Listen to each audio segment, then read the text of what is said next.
ഗുരുർവിഷ്ണു ഗുരുർദേവോ മഹേശ്വരഃ ഗുരു സാക്ഷാത് പരം ബ്രഹ്മ തസ്മൈ ശ്രീ ഗുരവേ നമഃ. ഐതിഹ്യമാലയിൽ ഗംഭീരമായിട്ടുള്ള ഒരു കഥയുണ്ട്. ആ കഥയിൽ നിന്ന് സനാതനം എന്ത് എന്നും ധർമ്മം എന്ത് എന്നും ഭാരതീയത എന്ത് എന്നും നമുക്ക് തിരിച്ചറിയാൻ സാധിക്കും. ഒരു യജമാനൻ എല്ലാ ദിവസവും ഉപാസനയോടുകൂടി അല്ലെങ്കിൽ തൻ്റെ പൂജാമുറിയിൽ ധാരാളം സമയം ചെലവഴിക്കുന്നത് കണ്ട ഭൃത്യൻ എന്താണ് ഇദ്ദേഹം നടത്തുന്ന അന്വേഷണം എന്ന് വല്ലാതെ ഉത്സാഹത്തോടുകൂടി ചോദിക്കാൻ തുടങ്ങി. ആരെ അന്വേഷിക്കുന്നു എന്ന് മനസ്സിലാവുന്നില്ല. ചില നേരങ്ങളിൽ അദ്ദേഹം കരയുന്നതായിട്ടും വിലപിക്കുന്നതായിട്ടും ഉറക്കെ ആരെയോ നോക്കി അല്ലെങ്കിൽ ആരെയോ കാണാൻ എന്നോണം ഉറക്കെ വിളിക്കുന്നതായിട്ടും ഭൃത്യന് തോന്നി. അപ്പോൾ നിരക്ഷരൻ ആയിരുന്നു ഭൃത്യൻ എന്നതുകൊണ്ട് യജമാനനോട് ഇതെന്താണ്, ആരെയാണ് അവിടുന്ന് അന്വേഷിക്കുന്നത് എന്ന് ചോദിച്ചപ്പോൾ കളിയാക്കി, അദ്ദേഹത്തിന് ബുദ്ധിയില്ലാത്ത ആളാണല്ലോ, അല്ലെങ്കിൽ ഞാൻ പറഞ്ഞാലും മനസ്സിലാവില്ലല്ലോ, ബ്രഹ്മം എന്ത് എന്ന് തിരിച്ചറിയാനും അറിയില്ലല്ലോ, അപ്പോൾ ബ്രഹ്മം എന്ന് പറഞ്ഞാൽ അത് പറഞ്ഞ് വ്യാഖ്യാനിക്കണമെങ്കിൽ കുറേ നേരവും എടുക്കും. ധാരണയില്ലാത്ത ഒരാളോട് അതത്രയും പറഞ്ഞു വെക്കാൻ ബുദ്ധിമുട്ടും ഉണ്ട് എന്ന് വിചാരിച്ച് കളിയാക്കലുടെ രീതിയിൽ തന്നെ അത് പരബ്രഹ്മം മാടം പോത്തിനെ പോലെ ഇരിക്കും എന്ന് പറഞ്ഞു. അപ്പോൾ ഒരു കർഷകം, പണ്ടത്തെ ജീവിതചര്യ ആയതുകൊണ്ട് തന്നെ കർഷക സ്വഭാവമുണ്ട് ഭൃത്യന്. മാടം പോത്ത് ഏതാണ്ട് വ്യത്യസ്തനായ ഒരു പോത്താണ്, ഒരുപക്ഷെ കാട്ടുപോത്ത് പോലെയോ അതിനേക്കാളും വലുതോ ആയിട്ടോ ഇരിക്കുമെന്ന് പാവം ഈ സേവകൻ അങ്ങ് ധരിച്ചു. തൻ്റെ യജമാനനോടുള്ള അദമ്യമായിട്ടുള്ള ഭക്തിയും സ്നേഹവും കാരണം പിന്നെ മുഴുവൻ മാടമ്പോത്തിനെ അന്വേഷിക്കാറായി. കാരണം മാടമ്പോത്തിനെ കിട്ടിയാൽ യജമാനൻ്റെ കരച്ചിലൊന്ന് കുറയുമല്ലോ എന്ന് ശിഷ്യൻ വിചാരിച്ചു, അല്ലെങ്കിൽ ഈ ഭൃത്യൻ വിചാരിച്ചു. എല്ലാ സ്ഥലത്തും പോയി മാടൻപോത്തെ വാ വാ വാ എന്ന് വിളിക്കാൻ തുടങ്ങി. ഒടുവിൽ ഒരു ദിവസം മാടമ്പോത്തിനെ കണ്ടുകിട്ടി നമ്മുടെ ഭൃത്യന്.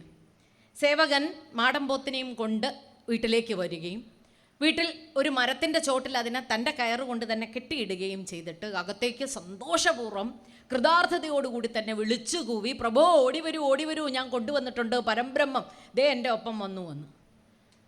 ഇദ്ദേഹത്തിന് ഭ്രാന്തായിപ്പോയി ഈ സേവകന് എന്ന് വിചാരിച്ച് യജമാനൻ അവിടേക്ക് നടന്നു വരികയും ഇതാര് എന്ന് നോക്കുകയും ഒന്നും കാണാൻ പറ്റാതിരിക്കുകയും ചെയ്തു.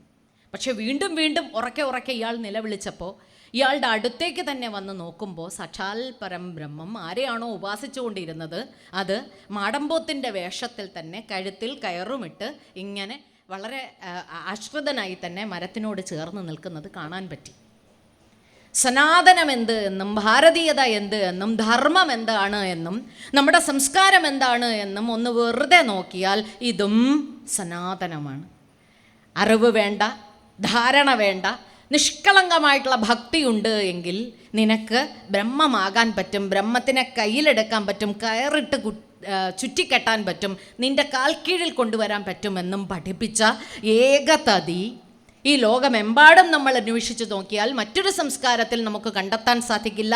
അതുകൊണ്ട് തന്നെയാണ് ഇതിനെ സനാതനം എന്ന് പറയുന്നത്. സനാതനമെന്നാൽ ഇതിന് മരണമില്ല.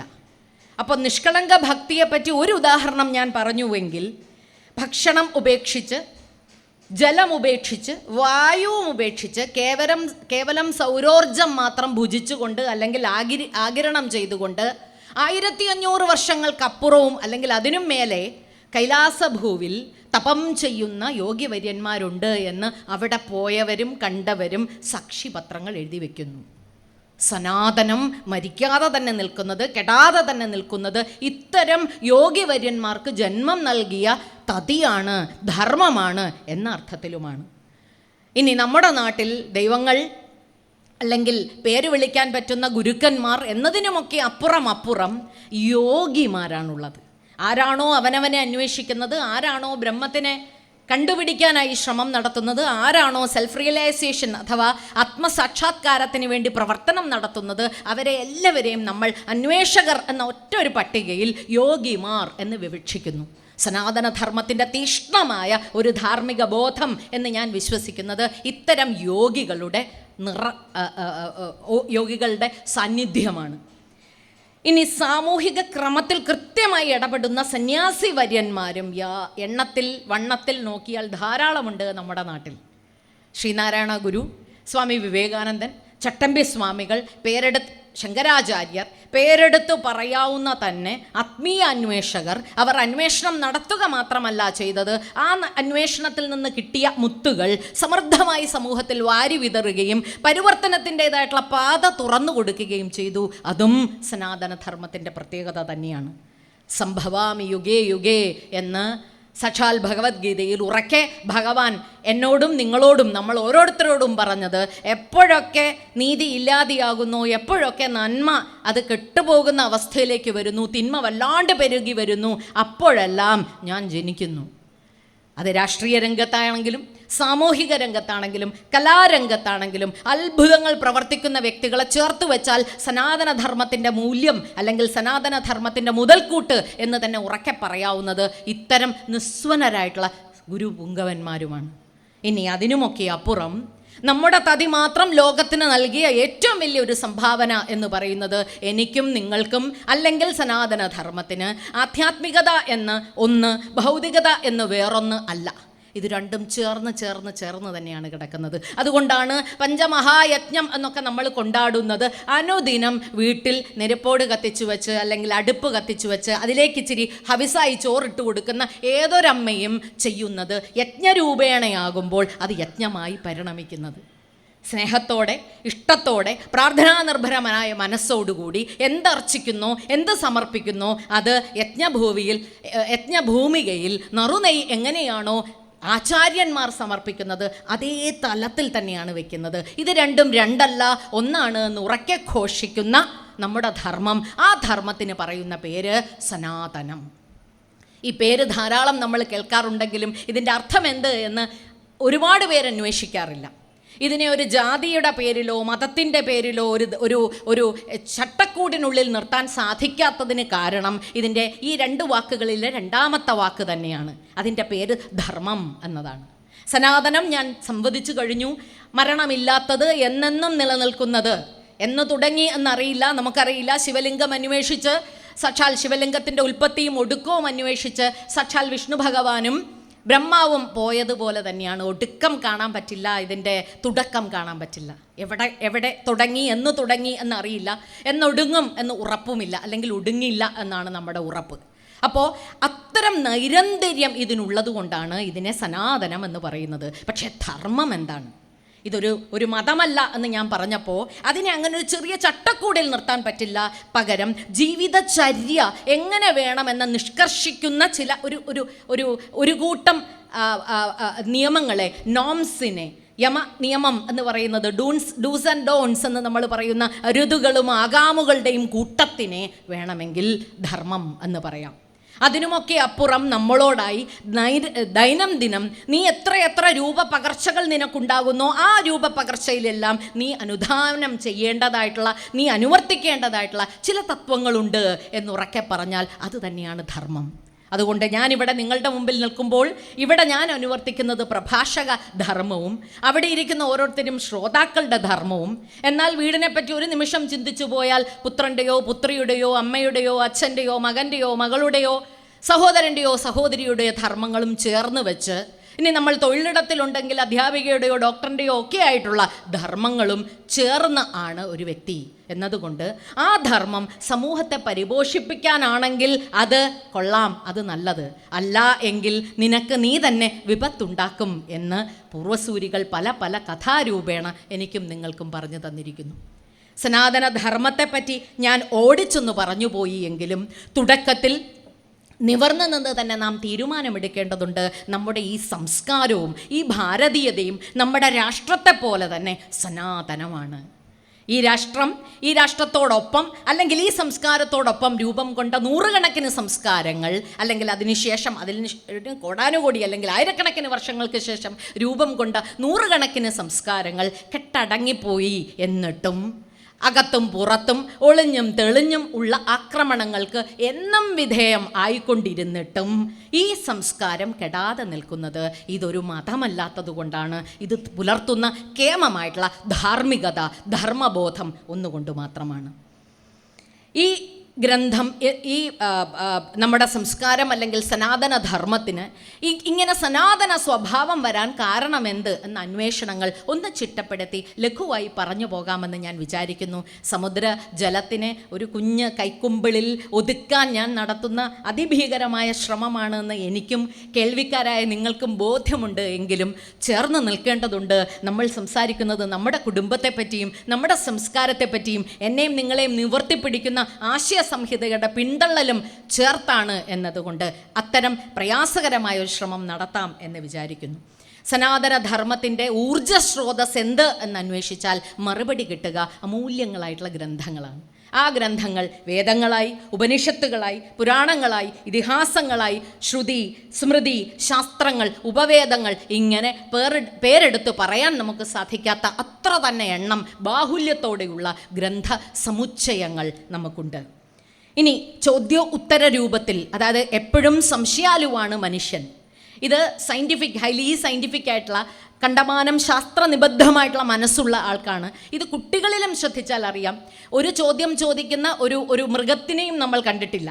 മൃഗത്തിൽ നിന്ന് മനുഷ്യനായി രൂപപരിണാമം സംഭവിച്ചപ്പോൾ ജനിച്ചു വീഴുന്ന ഒരു ശിശു പിറന്നു വീഴുന്നതിനോടൊപ്പം തന്നെ നൂറുകണക്കിന് ചോദ്യങ്ങളുമായിട്ടാണ് ജനിച്ചത്. ചെറിയ കുട്ടികൾ ഉറക്കെ ചോദിക്കും, വലുതാവുമ്പോൾ അത് വേണ്ട എന്ന് അടക്കി വെക്കും. എങ്കിലും മനുഷ്യൻ എന്നും മഥിക്കുന്ന ചോദ്യങ്ങളുണ്ട്. അവൻ്റെ കാലത്തിനനുസരിച്ച്, അവൻ്റെ സംസ്കാരത്തിനനുസരിച്ച്, അവൻ്റെ ജീവിത സാഹചര്യത്തിനനുസരിച്ച്, രീതികൾക്കനുസരിച്ച്, പ്രായത്തിനനുസരിച്ച്. അത്തരം ചോദ്യങ്ങളെല്ലാം നിസ്സംശയം ചോദിച്ചു കൊണ്ടേയിരിക്കുക. നൂറുകണക്കിന് ചോദ്യങ്ങൾ ഉണ്ടായിക്കൊണ്ടേയിരിക്കുക. ഉത്തരങ്ങൾ പറയാൻ കേമരായിട്ടുള്ള ഗുരുപുങ്കവന്മാരുണ്ടാകും. ഗുരുക്കന്മാർ എന്ന് പറയുന്നതും സനാതനധർമ്മം കൃത്യമായി വിവക്ഷിച്ചു വെക്കുന്നു. ആദ്യത്തെ ഗുരു അമ്മ.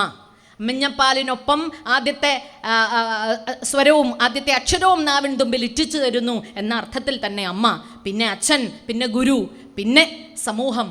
ഈ സമൂഹം എന്ന് പറയുന്നതും ബ്രഹ്മചരികളായിട്ടുള്ള ആളുകൾ അവരുടെ വിദ്യാരംഭകാലത്തെ പറ്റി അല്ലെങ്കിൽ വിദ്യാകാലത്തെപ്പറ്റി പറയുമ്പോൾ അവരുടെ കാലം കഴിഞ്ഞിട്ട്, അതായത് പഠനം കഴിഞ്ഞിട്ട് പിന്നെ ഒരു യാത്ര നടത്തൂത്രേ.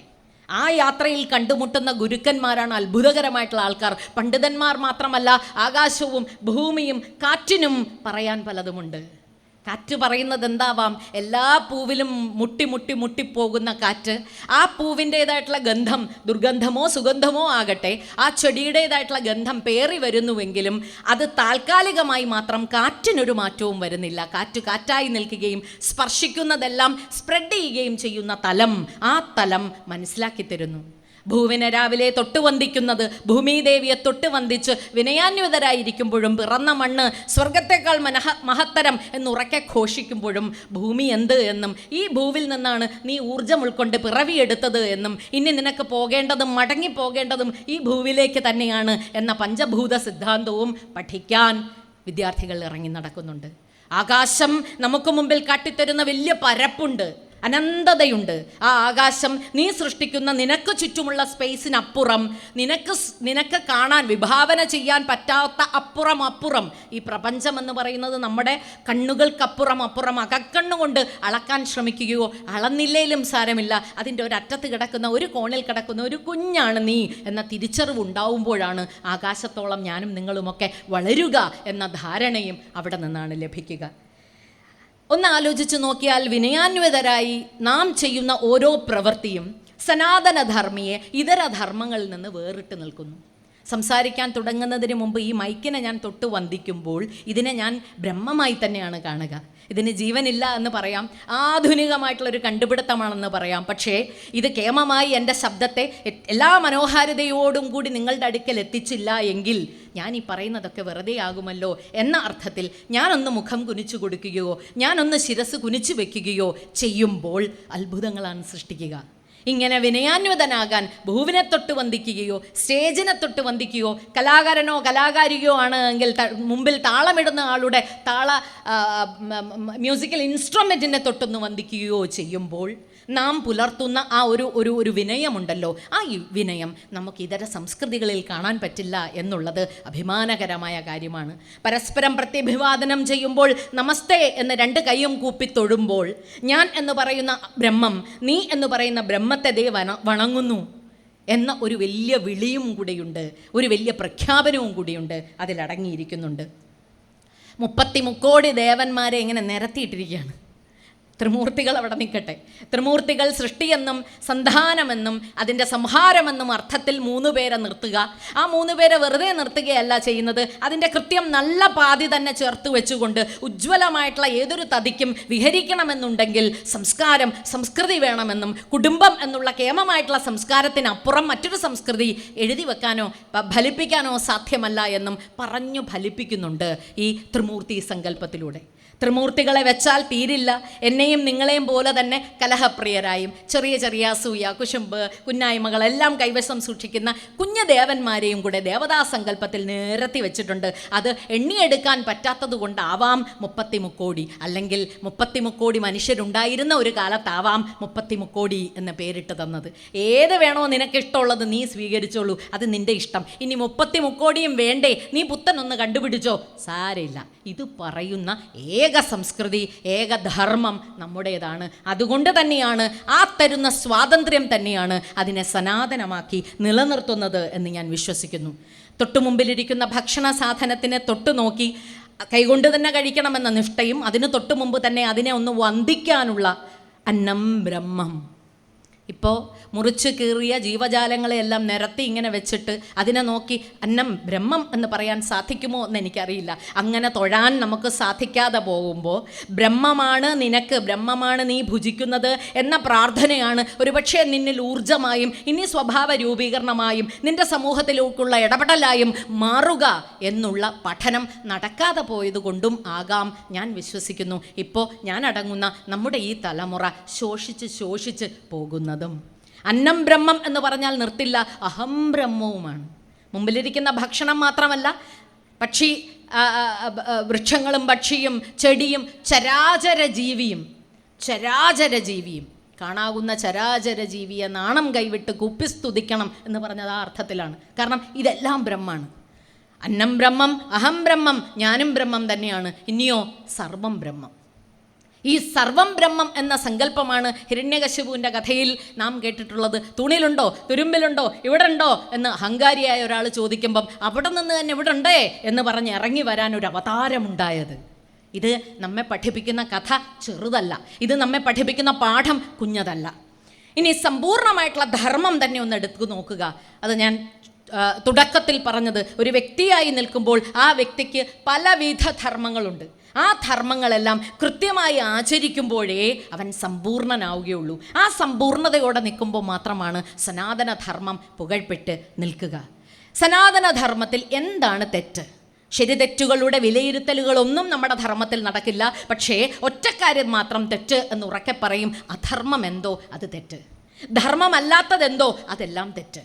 അപ്പോൾ അതിനെ അപ്പുറ സൈഡിൽ, അതായത് ഇരുട്ടും വെളിച്ചവും എന്ന് നമ്മൾ പറഞ്ഞാൽ അതിൽ ഇരുട്ടത്ത് നിർത്തുക എന്ന് പറയുന്നത് ധർമ്മമല്ലാത്തതെന്തോ ആണ്. അതിനെ അധർമ്മം എന്ന് നമുക്ക് പേരിട്ട് കൊടുക്കാം. അതുകൊണ്ടാണ് കേമനായിട്ടുള്ള രാമൻ, അതിക്കേമനായിട്ടുള്ള രാവണൻ രണ്ടുപേരെയും തുലനം ചെയ്തു നോക്കുമ്പോൾ മിടുക്കിൻ്റെ കാര്യത്തിൽ, ശസ്ത്രവിദ്യയുടെ കാര്യത്തിൽ, എഴുത്തിൻ്റെ കാര്യത്തിൽ, 64 കലകളിലും അതിനിപുണനായ രാവണനെ പോലും തോൽപ്പിക്കാൻ സാധാരണക്കാരനായ, അല്ലെങ്കിൽ കേവലം ഒരു യോദ്ധാവ് മാത്രമായിരുന്ന ശ്രീരാമചന്ദ്രദേവന് സാധിച്ചത് അദ്ദേഹം അവതാരം ഒന്നുകൊണ്ടല്ല, അദ്ദേഹത്തിൻ്റെ കരുത്തു മുഴുവൻ ധർമ്മരാമനാണ് എന്നതാണ്. അപ്പം ധർമ്മം എങ്ങനെയാണ്? അധർമ്മം എത്ര വളർന്നു വലുതായാലും എത്ര ഭീകരമായി നിന്നാലും അധർമ്മത്തിന് ശക്തി ക്ഷയിച്ചു പോകും, അതില്ലാതെയാകും എന്ന് ഇതിഹാസം നമുക്ക് കൃത്യമായി സനാതനധർമ്മത്തിൻ്റെതായിട്ടുള്ള പാഠം പഠിപ്പിച്ചു തരുന്നുണ്ട്. കാശി ഇല്ലേ മണികർണിക ഘട്ട് യൂട്യൂബിൽ നോക്കിയാൽ ആർക്കും കാണാം. ഇവിടെ ഇരിക്കുന്ന പലരും പോയിട്ടും ഉണ്ടാവും, സന്ദർശിച്ചിട്ടുമുണ്ടാകും. കാശി വിശ്വനാഥനെ തൊഴുത് ഇറങ്ങി ഗംഗയിലെ ഒന്ന് തൊടണം എന്ന് വിചാരിച്ചാൽ 2 വശവും നമുക്ക് നൽകുന്ന അത്ഭുതകരമായ ഒരു കാഴ്ചയുണ്ട്. സന്ധ്യാവേളകളെ ഏറ്റവും പുഷ്കലമാക്കുന്ന ഗംഗാരതി. ഒരു നദിയെ ഇങ്ങനെയെല്ലാം തന്നെ സ്വാഭാവികമായിട്ടുള്ള ക്രമത്തിൽ ആരതി ഒഴിഞ്ഞ് ആഘോഷപൂർവ്വം കൊണ്ടാടാൻ പറ്റുമോ എന്ന് അത്ഭുതാദരങ്ങളോടുകൂടി ഭക്തിസാന്ദ്രമായ അന്തരീക്ഷത്തിനെ തൊട്ടു വണങ്ങുമ്പോൾ തൊട്ടപ്പുറം തന്നെ നെരുപ്പോട് പോലെ ചിത കത്തുന്നു തൊട്ടടുത്ത്. മനുഷ്യൻ ഭൗതികത, ആധ്യാത്മികത എന്ത് എന്നും നീ ഇത്രയൊക്കെ ഉള്ളൂ എന്നും, ജീവിതം എന്ന് പറയുന്നത് ആഘോഷപൂർവ്വമാണ് എങ്കിൽ അതിനേക്കാളും ആഘോഷിക്കപ്പെടേണ്ടതുണ്ട് മരണം എന്ന് പറയുന്ന കടുത്ത യാഥാർത്ഥ്യമെന്നും എന്നെയും നിങ്ങളെയും ഓർമ്മപ്പെടുത്തുന്നുണ്ട്. ഒറ്റഘട്ട് ഘട്ട് എന്നാണ് അതിനെ ആ ഓരോ തീരത്തിനെയും പറയുന്ന പേര്. അപ്പം മണികർണിക ഘട്ട് ഒരു പേര് മാത്രമല്ല, ദീപ്തമായിട്ടുള്ള ഒരു സങ്കല്പവും അതിഘോരമായിട്ടുള്ള ഒരു ഫിലോസഫിയും തത്വശാസ്ത്രവും കൂടിയായി മാറുന്നത് നമുക്ക് സനാതന ധർമ്മത്തിൽ കാണാം. ഇതര ഒരു ഇടത്തും അത് ക്രിമറ്റോറിയവും അല്ലെങ്കിൽ ഒരു ശവസംസ്കാരം നടക്കുന്ന ഇടവും ഒരു പ്രാർത്ഥനാലയവും ഇപ്രകാരം തന്നെ ചേർന്ന് നിൽക്കുന്നത്, അല്ലെങ്കിൽ ചിതയ്ക്ക് കൊടുക്കുന്നതിനോടൊപ്പം ആഘോഷപൂർവ്വം ജീവിതത്തിനെയും മരണത്തെയും കൊണ്ടാടുന്ന ഒരു ധർമ്മം മറ്റെവിടെയും നമുക്ക് കാണാൻ സാധിക്കില്ല.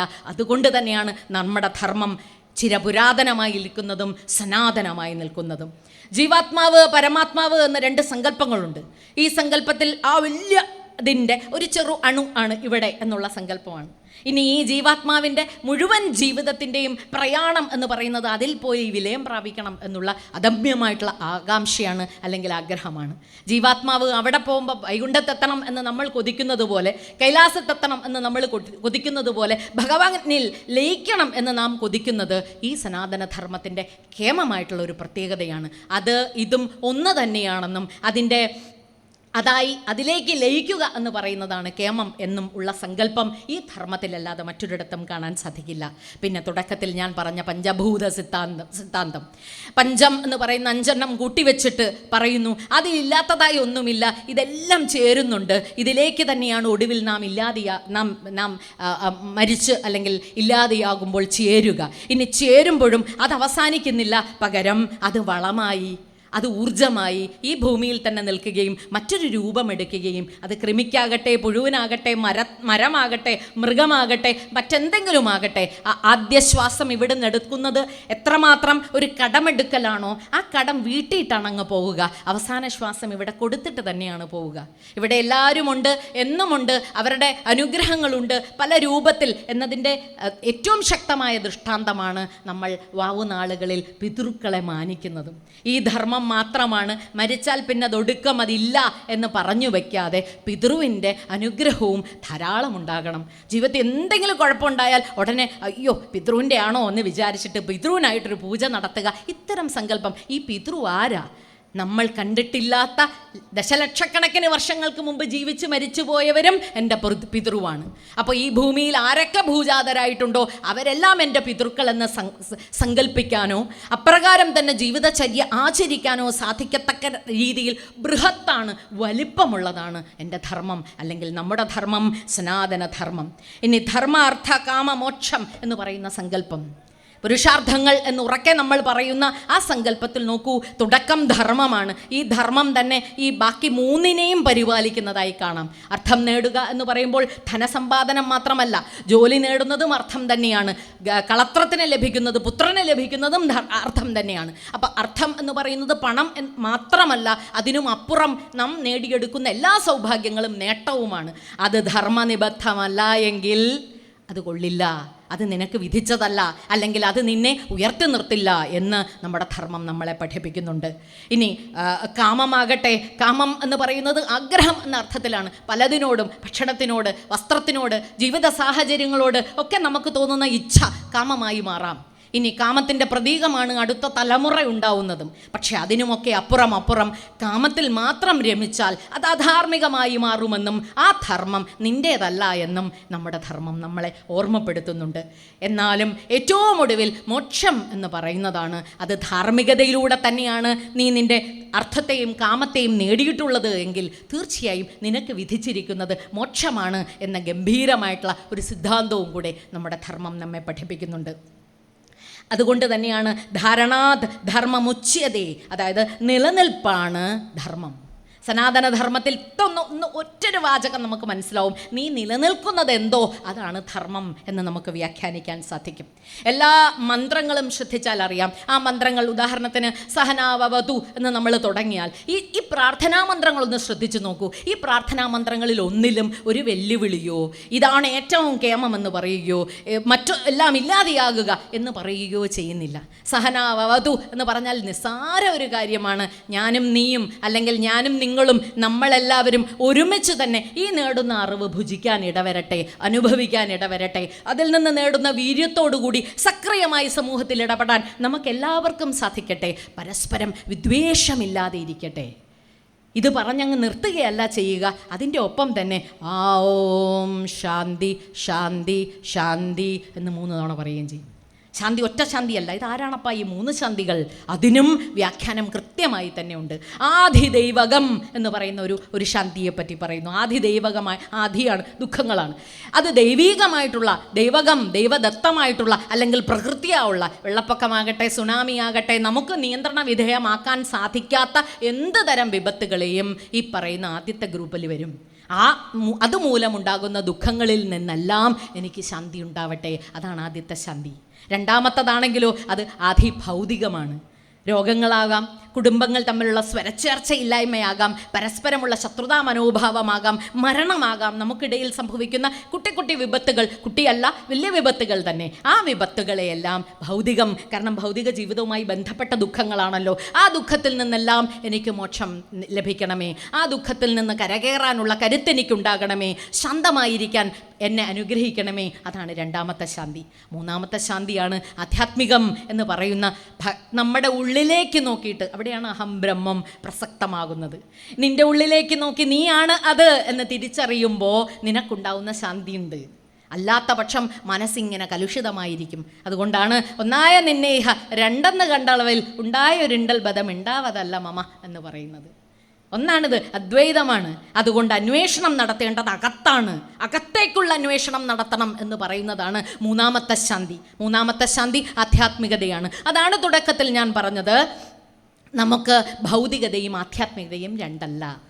ഞാൻ എന്ന് പറയുന്നതും ഭഗവാൻ എന്ന് പറയുന്നതും ഒന്ന് തന്നെയാണ് എന്ന ഗംഭീരമായ തിരിച്ചറിവ്, ഭഗവാൻ ആവാനുള്ള ശ്രമമാണ് എൻ്റെ ജീവിതത്തിലുടനീളം. ഇജ്ജന്മത്തിൽ അല്ലെങ്കിൽ അടുത്ത ജന്മത്തിൽ അല്ലെങ്കിൽ അതിനടുത്ത ജന്മത്തിൽ ഇങ്ങനെ ആ പ്രയാണം തുടർന്നുകൊണ്ടേയിരിക്കും എന്ന് സനാതനധർമ്മം എന്നെയും നിങ്ങളെയും ഓർമ്മപ്പെടുത്തുന്നു. പ്രാർത്ഥനകളെപ്പറ്റി ഞാൻ ഒന്ന് പറഞ്ഞു പോയപ്പോൾ അസതോമാ സദ്ഗമയ തമസോമാ ജ്യോതിർഗമയ മൃത്യോർമാ അമൃതം ഗമയ പറയാൻ വിട്ടുപോയി. സനാതനധർമ്മവിശ്വാസികൾ നിത്യവും ആചരിക്കേണ്ടത്, ഉറക്കെ ഉറക്കെ ഉരുവിടേണ്ടതാണ്. എല്ലാവർക്കും എന്നും ഭയമുള്ളത്, ഇതിങ്ങനെ ചൊല്ലാമോ, ഇതിങ്ങനെ പറഞ്ഞാൽ കുഴപ്പമുണ്ടോ, ഇത് 12 തവണ വേണമോ, ഇതിങ്ങനെ ചെയ്ത, ഇങ്ങനെ ഭയം നമുക്ക് വന്ന് നമുക്ക് പഠനക്കളരികളോ പഠിപ്പിച്ചു തരാനുള്ള കൃത്യമായ ആചാര്യന്മാരോ അവരുടെ അടുക്കിലേക്ക് പോകാനുള്ള സങ്കേതങ്ങളോ ഇല്ലാത്ത പക്ഷം ഈ പേടി കാരണം തന്നെ നമ്മളിത് വേണ്ടാന്ന് വെക്കും. ഉറക്കെ ഉറക്കെ അത് ജപിക്കേണ്ടതുണ്ട്. എവിടെയും ജപിക്കാം, എങ്ങനെയും ജപിക്കാം. പക്ഷേ കൃത്യമായ ആചാരാനുഷ്ഠാനങ്ങൾ പഠിച്ചു വെച്ച് ജപിച്ചാൽ ഒന്നുകൂടി ശക്തി ഉണ്ടാവും. അത്രയേ ഉള്ളൂ. അപ്പോൾ എപ്പോഴൊക്കെയാണോ അസത്യത്തിൽ നിന്ന് സത്യത്തിലേക്ക് എന്നെ ഉയർത്തേണമേ എന്ന് പറയുന്നതിനപ്പുറം ഒരു നന്മയുണ്ടാവും. ഇരുട്ട് എന്ന് പറയുന്നത് എന്ത് തരം ഇരുട്ടുമാകാം. അത് കറുപ്പ് എന്ന് പറയുന്ന അർത്ഥം അത് വേദനയുടെ, മരണത്തിൻ്റെ, രോഗത്തിൻ്റെ, അശാന്തിയുടെ ഒക്കെയായിട്ടുള്ള ഇരുട്ടിൽ നിന്ന് വെളിച്ചത്തിലേക്ക്, നന്മയുടെ തീഷ്ണമായ സന്തോഷാനുഭവങ്ങളിലേക്ക് എന്നെ കൈപിടിച്ച് കൊണ്ടുവരണമേ. അങ്ങനെയൊക്കെ സംഭവിച്ചാൽ സ്വാഭാവികമായി മരത്വം അഥവാ മരണം എന്ന് പറയുന്ന അവസ്ഥയിൽ നിന്ന്, നശ്വരതയിൽ നിന്ന് അനശ്വരനാകാനുള്ള, അമരത്വത്തിലേക്ക് കടന്നു കയറാനുള്ള ശക്തി എനിക്കുണ്ടാകും. അത്ര ഗംഭീരമായ നിസ്സാര പ്രാർത്ഥനകളാണ്. കേൾക്കുമ്പോൾ ചെറുതാണ്, ഓരോരോ വരിയൊക്കെ ഉള്ളൂ. ആ വരികൾ തന്നെ ഒന്ന് മനസ്സിൽ ഹൃദയസ്ഥമാക്കി വെക്കുകയും 100 തവണയോ 200 തവണയോ നമുക്ക് സൗകര്യമുള്ളപ്പോഴൊക്കെ ചൊല്ലുകയും നമ്മുടെ അടുത്ത തലമുറയെ, കുട്ടികളെ ഉറക്കെ ഇത് പഠിപ്പിക്കുകയും, ഇനി ഇതൊക്കെ ചൊല്ലാനോ കേൾക്കാനോ ഒന്നും ഭാഗ്യമില്ലെങ്കിൽ വീട്ടിലൊരു ടേപ്പ് റെക്കോർഡറിലാണെങ്കിലും ചെറു വോള്യത്തിൽ ഇട്ട് കേൾപ്പിച്ചുകൊണ്ടിരിക്കുകയും ചെയ്യുക. ആ വീട്ടിൽ ഒന്ന് ശ്രദ്ധിച്ച് നോക്കിയാൽ അറിയാം, കലുഷിതമായിട്ടുള്ള അന്തരീക്ഷമുണ്ടെങ്കിൽ അവിടെ ശാന്തി ശാന്തി ശാന്തി ഉണ്ടാകാൻ ഈ ശബ്ദത്തിൻ്റെ വീജികൾക്ക് തന്നെ ശക്തി ഉണ്ടാകും എന്ന് തിരിച്ചറിയേണ്ടതുണ്ട്. ആർക്കാർക്കും കുഴപ്പമുണ്ടാകാനല്ലല്ലോ, നമുക്കൊക്കെ നന്മയുണ്ടാകാനല്ലേ. ഭാരതത്തിന് നന്മയുണ്ടായാൽ, സനാതനധർമ്മ വിശ്വാസിക്ക്, സനാതനിക്ക് നന്മയുണ്ടായാൽ നന്മയുണ്ടാകുന്നത് ലോകത്തിന് തന്നെയാണ് എന്ന് ലോകം ഇതുവരെയുള്ള ചരിത്രത്തിലൊന്ന് ഓടിച്ചു നോക്കിയാൽ തിരിച്ചറിയാൻ നമുക്ക് സാധിക്കുന്നതാണ്.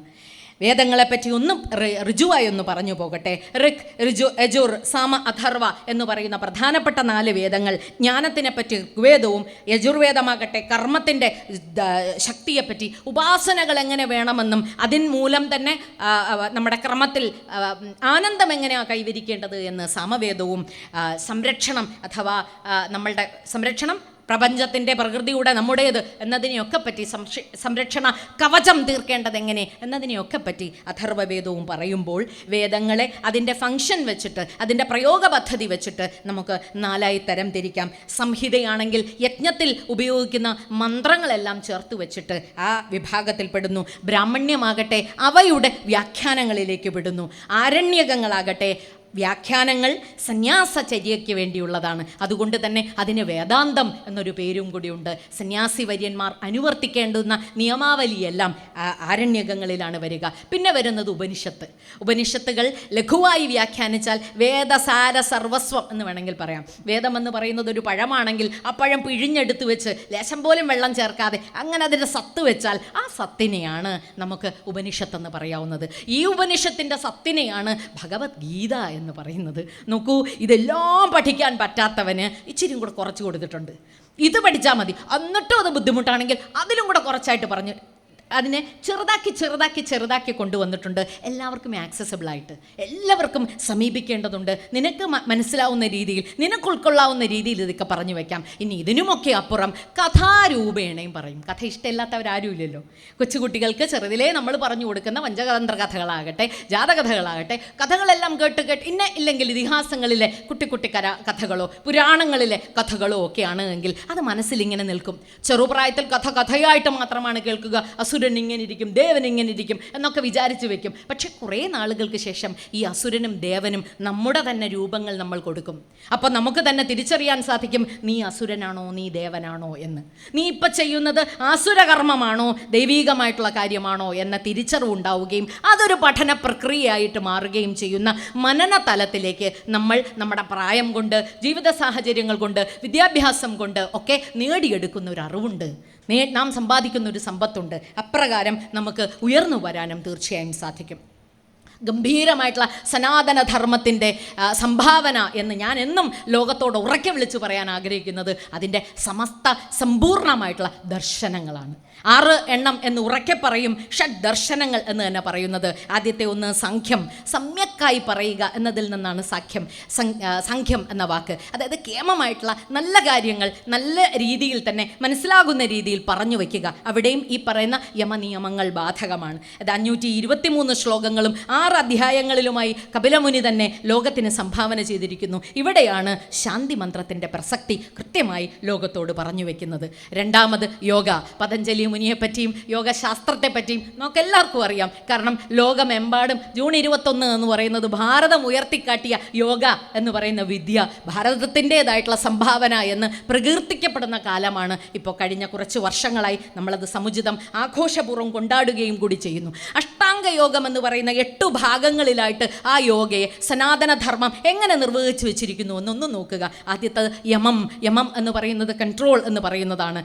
ഈ നിയമങ്ങളാകട്ടെ അതിൻ്റെ ഡോൺസ് ആയിട്ട് വയ്ക്കുന്നു. ഈ യമം എന്ന് പറയുന്നതിനകത്ത് തന്നെ വീണ്ടും വിഭജനങ്ങൾ ഉണ്ട്. അത് അഹിംസ, സത്യം, ആസ്തയം, കളവ് പറയരുത് എന്നും ബ്രഹ്മചര്യം അനുഷ്ഠിക്കണമെന്നും ആ പരിഗ്രഹം അന്യൻ്റെ മുതൽ ആഗ്രഹിക്കുകയോ കൈവശം വയ്ക്കുകയോ ചെയ്യരുത്, കൈക്കലാക്കുകയോ ചെയ്യരുത് എന്ന് പറയുന്നത്. ഇതെല്ലാം യമങ്ങൾ എങ്കിൽ യമവും നിയമങ്ങളെയും ചേർത്ത് വെച്ച് ഡൂസ് ആൻഡ് ഡോൺസ് അല്ലെങ്കിൽ എറ്റിക്വേറ്റ് എന്ന് നമുക്ക് പറയാവുന്ന നിയമാവലിയായി തന്നെ വെക്കാം. ഇനി ആസനങ്ങളാണെങ്കിൽ ആസനങ്ങളെ അത്ഭുതപ്പെടുത്തുന്ന ഒരു കാഴ്ചയുണ്ട്. അറിയേണ്ടതുമുണ്ട്. നമ്മൾ പ്രകൃതിയിൽ തന്നെ നിൽക്കുന്ന വ്യത്യസ്തമായിട്ടുള്ള ചര്യകളെ നോക്കിയിട്ട് അതിനെ കോപ്പി ചെയ്തിട്ട് അതിനെ കടമെടുത്തിട്ടാണ് പതഞ്ജലി ഒരു ആസനം രൂപപ്പെടുത്തിയത്. അങ്ങനെ 84 ക്രമമായിട്ടുള്ള ആസനങ്ങളും അതിൽ നിന്ന് വിഭിന്നങ്ങളായ ആസനങ്ങളും ഉണ്ട്. നിസ്സാരമായ ഒരു ആസനം നമുക്ക് നോക്കാം.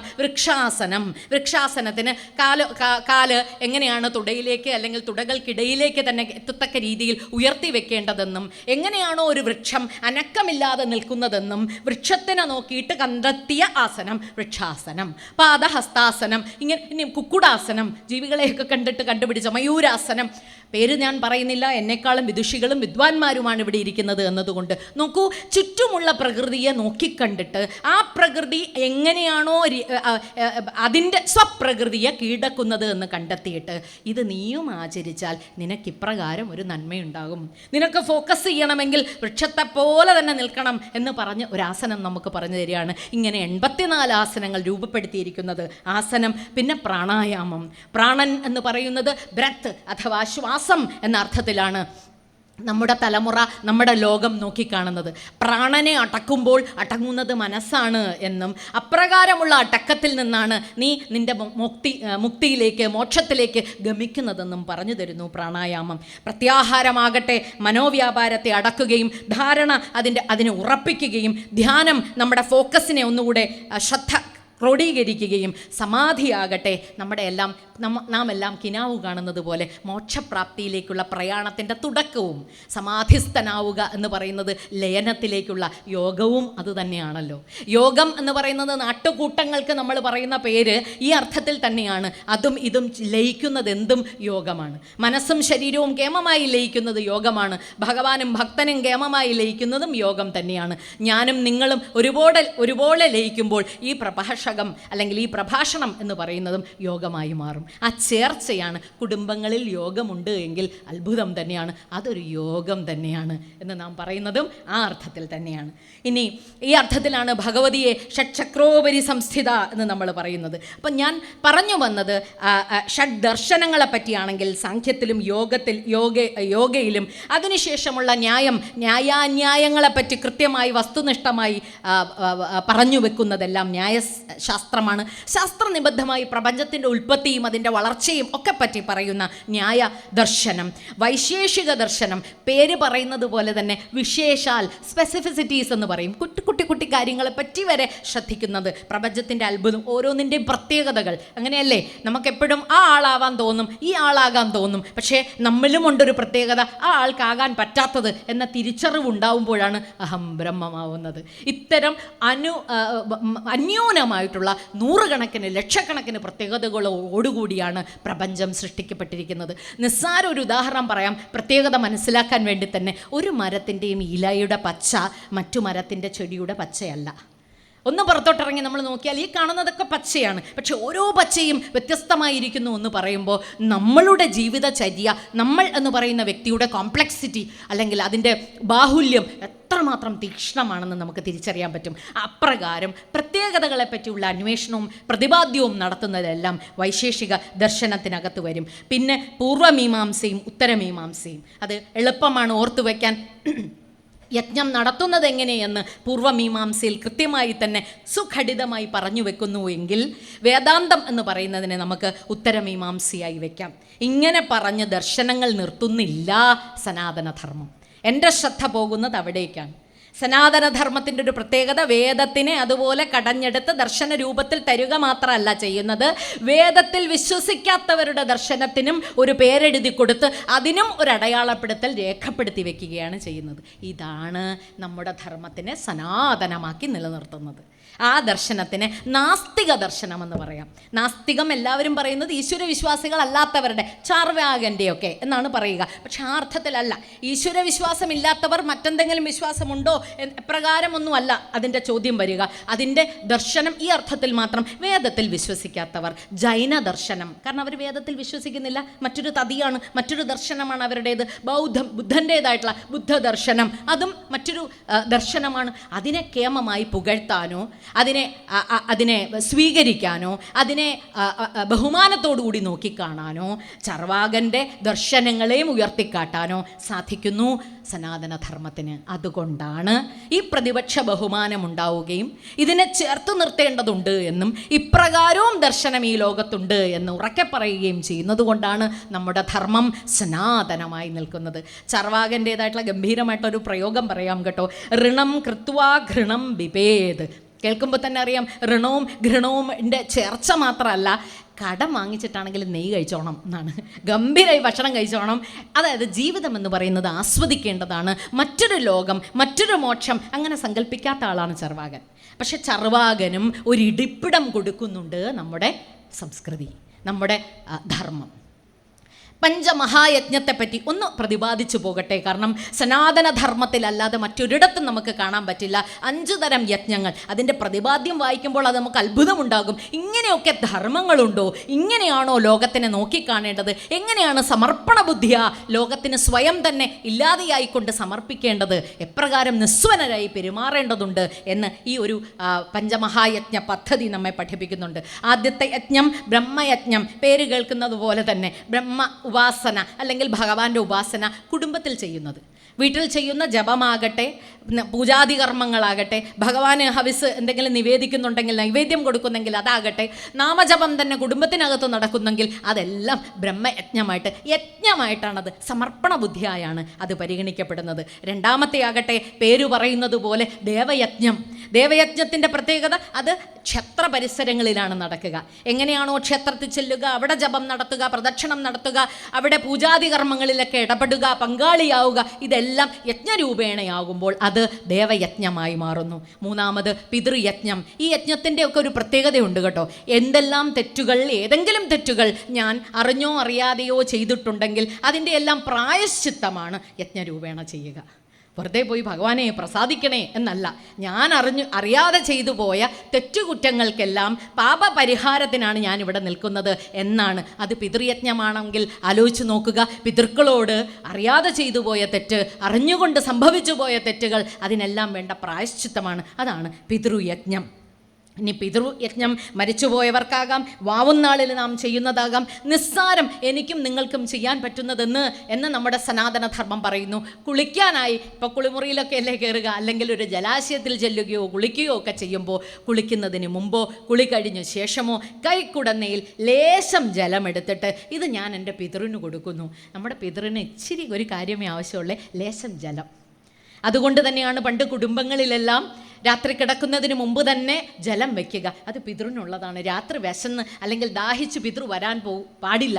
ഇതൊരു ഗംഭീരമായിട്ടുള്ള തത്വമാണ്. അതൊന്ന് ആലോചിച്ച് നോക്കൂ. മൺമറഞ്ഞു പോയവർക്കായിട്ടും ഒരു കരുതലുണ്ടെങ്കിൽ അതൊരു വലിയ ചങ്ങലയാണെന്നും ആ ചങ്ങലയിലെ കേവലം കണ്ണി മാത്രമാണ് ഞാനെന്നും അടുത്ത കണ്ണുകളെയും കൂടെ ചേർത്ത് ഞാൻ പിടിക്കേണ്ടതുണ്ട് എന്നും ദിവ്യമായിട്ടുള്ളൊരു ബോധം എനിക്കും നിങ്ങൾക്കും തരുന്നുണ്ട് നമ്മുടെ സനാതനധർമ്മം. അതിഥിക്കുള്ള ഒരു യജ്ഞമുണ്ട്. അതിഥി എന്ന പേര് തന്നെ തിഥി അറിയിക്കാതെ ഇന്ന സമയത്താണ് വരുന്നുവെന്ന് പറയാതെ വരുന്ന ആളാണ്. അതുകൊണ്ട് തന്നെ ചില നേരങ്ങളിൽ ഒരുപക്ഷേ എനിക്കോ നിങ്ങൾക്കോ ദേഷ്യം വന്നേക്കാം. അതുകൊണ്ട് വേണ്ട ശുശ്രൂഷകൾ പരമാവധി നമുക്ക് ചെയ്യാൻ സാധിച്ചു ഒന്നും വരില്ല. അങ്ങനെ വരുന്നവർക്ക് പ്രായശ്ചിത്തം എന്നോണം അതിഥിക്കായിട്ട് യജ്ഞം, അത് നാലാമതായി കൂട്ടുന്നു. അതിനുമൊക്കെ അപ്പുറം ഗംഭീരമായി ഒരുപക്ഷെ ഞാൻ എന്നെ തന്നെ എപ്പോഴും ചേർത്ത് നിർത്താൻ ആഗ്രഹിക്കുന്നതും ഭൂതയജ്ഞം ആണ്. ഈ ഭൂതം എന്നത് പഞ്ചഭൂതങ്ങളാണ്, ശരിയല്ലേ? എന്തെല്ലാം വേണ്ടാദിനങ്ങൾ ഈ ഭൂമിയോട് നാം കാട്ടുന്നു പല രീതിയിൽ. അത് അരുതാത്തതായിട്ടുള്ള എല്ലാ മാലിന്യങ്ങളും ഒരു ശ്രദ്ധയുമില്ലാതെ വലിച്ചെറിയുകയോ, ഒരു മരത്തിൽ നിന്ന് നിർദാക്ഷിണ്യം അതിൻ്റെ ചില്ലുകൾ ഒടിച്ചെടുക്കുകയോ, ഒരു മൃഗത്തിനെ കല്ലെറിഞ്ഞ് ഓടിച്ചു വിടുകയോ ഒക്കെ ചെയ്യുമ്പോൾ അറിയാതെ നാം ചെയ്യുന്ന കുറേ തെറ്റുകളുണ്ട്. ആ തെറ്റുകൾക്കുള്ള പ്രായശ്ചിത്തം എന്നോണം പഞ്ചഭൂതങ്ങൾക്കും നാം നടത്തുന്ന യജ്ഞമാണ് ഭൂതയജ്ഞം. അപ്പോൾ ഈ 5 യജ്ഞങ്ങളെയും ചേർത്ത് പഞ്ചമഹായജ്ഞം എന്ന് ലോകത്തിനോടായി പറഞ്ഞിട്ട് ഇതെല്ലാം നീ അടങ്ങുന്ന തതിയിൽ തന്നെ പെടുന്നുവെന്നും അതും നീയും വേറെയല്ല എന്നുറക്കെ ഘോഷിക്കുകയും കൂടെ ചെയ്യുമ്പോഴാണ് നാം തിരിച്ചറിയേണ്ടത് സനാതനധർമ്മത്തിൻ്റെ കരുത്ത്. ഈ ഭൂതയജ്ഞത്തിന് നാം എല്ലാം അനുവർത്തിക്കുന്ന ഒരു ഉദാഹരണമുണ്ട്. അത് പറയുമ്പോൾ നിങ്ങൾക്കറിയാം, ഗൗളിയൂട്ട് എന്നൊരു ചടങ്ങുണ്ട്. പല്ലി ഉണ്ട് എങ്കിൽ വീട്ടിൽ പല്ലിക്കായിട്ട്, കാരണം പല്ലിയൊക്കെ നിർദാക്ഷിണ്യം നമ്മൾ ഓടിച്ചു വിടാറുള്ളൊരു മൃഗമാണ്, പല്ലിക്കായിട്ടും ഭക്ഷണം കൊടുക്കും. എന്താണ്? പ്രായശ്ചിത്താണ്. ഇത് തന്നെയാണ് ഉറുമ്പിനൂട്ടും. ഉറുമ്പിന് ഊട്ട് കൊടുക്കുമ്പോഴും അങ്ങനെയാണ്. കാരണം ഏത് ഉറുമ്പ് നമ്മളെ കടിച്ചാലും ഉറുമ്പിനൊരു ശാപമുണ്ട്. ഒരു ഉറുമ്പ് നമ്മളെ കടിച്ചാൽ, ഒരു കൊതുക് നമ്മളെ കുത്തിയാൽ അന്നേരം തന്നെ നമ്മൾ തല്ലിക്കൊല്ലും. കാരണം നമ്മളെ വേദനിപ്പിച്ചിട്ടാണ് അത് പോവുക. അപ്പോൾ ആ വേദന പ്രതികാര ബുദ്ധിയോടെ നീ ചെയ്യാൻ പാടില്ല എന്ന ധാരണ ഉള്ളിലുള്ളത് കൊണ്ട് തന്നെ അറിയാതെയെങ്കിലും പല ഉറുമ്പുകളെയും പല ഗൗളിയെയും ഞാൻ അഹിതമായി ചെയ്തിട്ടുണ്ടാവും എന്ന് പറഞ്ഞ് ഭൂതയജ്ഞം നടത്തുന്ന ഒരു ചെറിയ രീതിയായി തന്നെ ഉറുമ്പിനൂട്ടും ഗൗളിയൂട്ടും നടന്നു വരാറുമുണ്ട്. പിന്നെ സനാതനധർമ്മത്തിൻ്റെ ഗംഭീര സംഭാവന എന്നുറക്കെ ലോകത്തിനോട് വിളിച്ചു പറയാൻ ഞാൻ ആഗ്രഹിക്കുന്ന, ഏറ്റവും കൂടുതൽ വിവാദങ്ങൾക്ക് തിരികൊളുത്തിയിട്ടുള്ളതായിട്ടുള്ള ഒന്നാണ് മനുസ്മൃതി.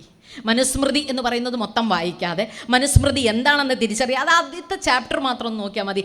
ആദ്യത്തെ ചാപ്റ്റർ മനുസ്മൃതിയുടെ പ്രപഞ്ചോൽപത്തിയെ പറ്റിയാണ്. അപ്പം അപ്രകാരം ശാസ്ത്രീയമായി ലോകത്തിനെ നോക്കിക്കാണുന്ന ഒരു മനുസ്മൃതിയെ ഒറ്റ വാചകം മാത്രം കടമെടുത്ത് അതിൻ്റെ കോണ്ടെക്സ്റ്റിൽ നിന്ന് മാറ്റിവെച്ചിട്ട് ന സ്ത്രീ സ്വാതന്ത്ര്യമർഹതി എന്ന് പറഞ്ഞിട്ട് എത്ര നാര്യസ്തു പൂജ്യന്തേ രമന്തേ തത്ര ദേവത എന്നും മറ്റൊരിടത്ത് പറഞ്ഞതിനെ പാടെ മൂടി വെച്ചിട്ട് സ്ത്രീക്കൊന്നും സ്വാതന്ത്ര്യം കൊടുക്കാൻ പാടില്ലാത്തതെന്ന് പറഞ്ഞ് നാടുനീളെ നടന്ന് മനുസ്മൃതി അഗ്നിക്കിരയാക്കുമ്പോൾ നമ്മളൊന്ന് ഓർക്കണം, പണ്ടുകാലങ്ങളിലും ഇന്നും ഒരു വ്യക്തിക്ക് കൊടുക്കാവുന്ന ഏറ്റവും തീക്ഷ്ണമായിട്ടുള്ള ശിക്ഷ എന്താണ്? തടവറയാണ്. ആരോടും മിണ്ടാൻ പാടില്ല എന്ന് പറഞ്ഞാൽ അങ്ങനെയാണ്. പണ്ടൊക്കെ നമുക്ക് മൂലയെ പിടിച്ച് നിർത്തും, തിരിഞ്ഞു നിൽക്കാൻ പറയും. കാരണം എന്താ, ആരെയും കാണാൻ പറ്റില്ല, ഒരു രീതിയിലും സംവദിക്കാൻ പറ്റില്ല, അതൊരു ശിക്ഷയാണ്. വലിയ വലിയ കൊലപാതകികളെ അല്ലെങ്കിലൊക്കെ ഉള്ള ആളുകളെ നാട് കടത്തും. അപ്പോൾ ഒറ്റയ്ക്കാവുക എന്ന് പറയുന്നത് പോലെ ലോകത്ത് വേദനാജനകമായിട്ടുള്ള ഒരു കാര്യവുമില്ല. അപ്പോൾ പെണ്ണേ അല്ലെങ്കിൽ സ്ത്രീയെ, നീ ഒറ്റയ്ക്കല്ല, നിനക്ക് തുണയായി പലരും പല കാലങ്ങളിലുമുണ്ട്. നിന്നെ ചേർത്ത് പിടിക്കാൻ, നിനക്ക് കരുത്തു പകരാൻ, നിനക്ക് കവചമായി നിൽക്കാൻ ആളുകളുണ്ട് എന്ന് ഉറക്കെ എൻ്റെ സനാതനധർമ്മം പറയുമ്പോൾ ആ സനാതനധർമ്മത്തിനെ ഗംഭീരം എന്ന് ശ്ലാഘിക്കുകയല്ലേ നാം വേണ്ടത്. മനുസ്മൃതിയെപ്പറ്റി ഒരു വാക്ക് പറഞ്ഞങ്ങ് നിർത്തട്ടെ.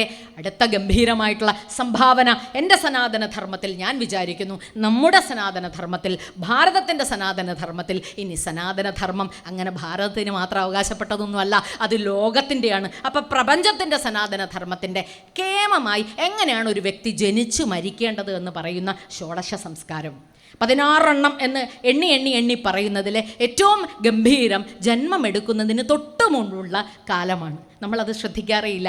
എങ്ങനെയോ ഗർഭമുണ്ടായി, ഇനി ബാക്കിയുള്ളത് നോക്കാം എന്നാണ് വിചാരിക്കുക. പക്ഷേ സനാതനധർമ്മം എഴുതി വച്ചിരിക്കുന്നു, ഇങ്ങനെ വേണം ഗർഭം ധരിക്കാൻ, ഇപ്രകാരമാണ് അതിൻ്റെ തുടക്കമുണ്ടാകേണ്ടത് എന്ന്. തുടക്കം ഗർഭാധാനം. അത് തന്നെ കശ്യപമുനിയുടെയും ദിതിമാതാവിൻ്റെയും അവർ തമ്മിലുള്ള ഒരു ഭോഗം അഥവാ വേഴ്ച സന്ധ്യാനേരത്ത് വേണമെന്ന് ദിതി കാക്ഷിക്കുകയും കശ്യപൻ അരുതേ എന്ന് പറയുകയും എന്നിട്ടും നിർബന്ധപൂർവ്വം അപ്രകാരം തന്നെ ഒരു സന്താനം അവർക്കുണ്ടാവുകയും ചെയ്തു. അവന് ഹിരണ്യാക്ഷൻ എന്ന പേരും, പിന്നെയും അപ്രകാരം ഒരു സന്താനമുണ്ടായപ്പോൾ അവന് ഹിരണ്യകശിപു എന്ന പേരും പറഞ്ഞ് കഥ നമുക്ക് മുമ്പ് പറഞ്ഞു വെച്ചിട്ടുണ്ട്. നരസിംഹാവതാരത്തിലേക്ക് നയിച്ച കഥയാണെങ്കിലും ഈ കഥ പറയാതെ പറയുന്ന കാര്യങ്ങളുണ്ട്. ചില നേരങ്ങളിലാവാം, ചില നേരങ്ങളിൽ അരുത്. ഇത്തരം നിയമാവലികൾ ഗർഭാധാനത്തിന് പോലും കൃത്യമായി പറഞ്ഞു വെച്ചിട്ടുണ്ട് നമ്മുടെ ധർമ്മം. ഇതാണ് ധർമ്മം എന്നാണ് പറയുക. പുംസവനം, 3-ാം മാസം, ഗർഭിണിയായി കഴിഞ്ഞിട്ടുള്ള 3-ാം മാസം ചടങ്ങുകളുമുണ്ട്. സീമന്തമാകട്ടെ 7-ാം മാസം. ജാതകർമ്മം അത്ഭുതകരമായി എനിക്ക് തോന്നാറുണ്ട്. പൊക്കിൾക്കൊടി മുറിക്കുന്നതിന് മുമ്പ് തന്നെ കുട്ടിക്ക് വായിൽ കൊടുക്കുന്നു എന്ന സങ്കല്പം. അത് 3 കാര്യങ്ങളാണ് കൊടുക്കുക: നെയ്യും സ്വർണവും തേനും, കുറേശ്ശെ പേരിന്. പക്ഷേ ഈ നെയ്യ്, സ്വർണം, തേൻ എന്ന് പറയുന്ന 3ഉം ഗംഭീരമായിട്ടുള്ള നവരാത്രി വേളകളിലൊക്കെ നമ്മൾ കൊണ്ടാടുന്ന 3 സ്ത്രീകൾ, 3 അമ്മമാർ, 3 ദേവതാ സങ്കല്പം തന്നെ ചേർത്ത് വെച്ചിട്ടാണ്. നെയ്യ് എന്ന് പറയുന്ന ബുദ്ധി, സരസ്വതി; സ്വർണം എന്ന് പറയുന്ന യശസ്, ലക്ഷ്മി ദേവി; തേൻ എന്ന് പറയുന്ന ആരോഗ്യം, രൗദ്രരൂപിയായിട്ടുള്ള ദുർഗ. ഈ സങ്കല്പം, ഈ 3 നിനക്കുണ്ടാവട്ടെ എന്ന് അമ്മയിൽ നിന്ന് വേർപെടുന്നതിന് മുമ്പ് തന്നെ കുട്ടിക്ക് പ്രാർത്ഥനാപൂർവ്വം നൽകണമെന്ന് നിഷ്കർഷിക്കുന്ന ധർമ്മമുണ്ടല്ലോ.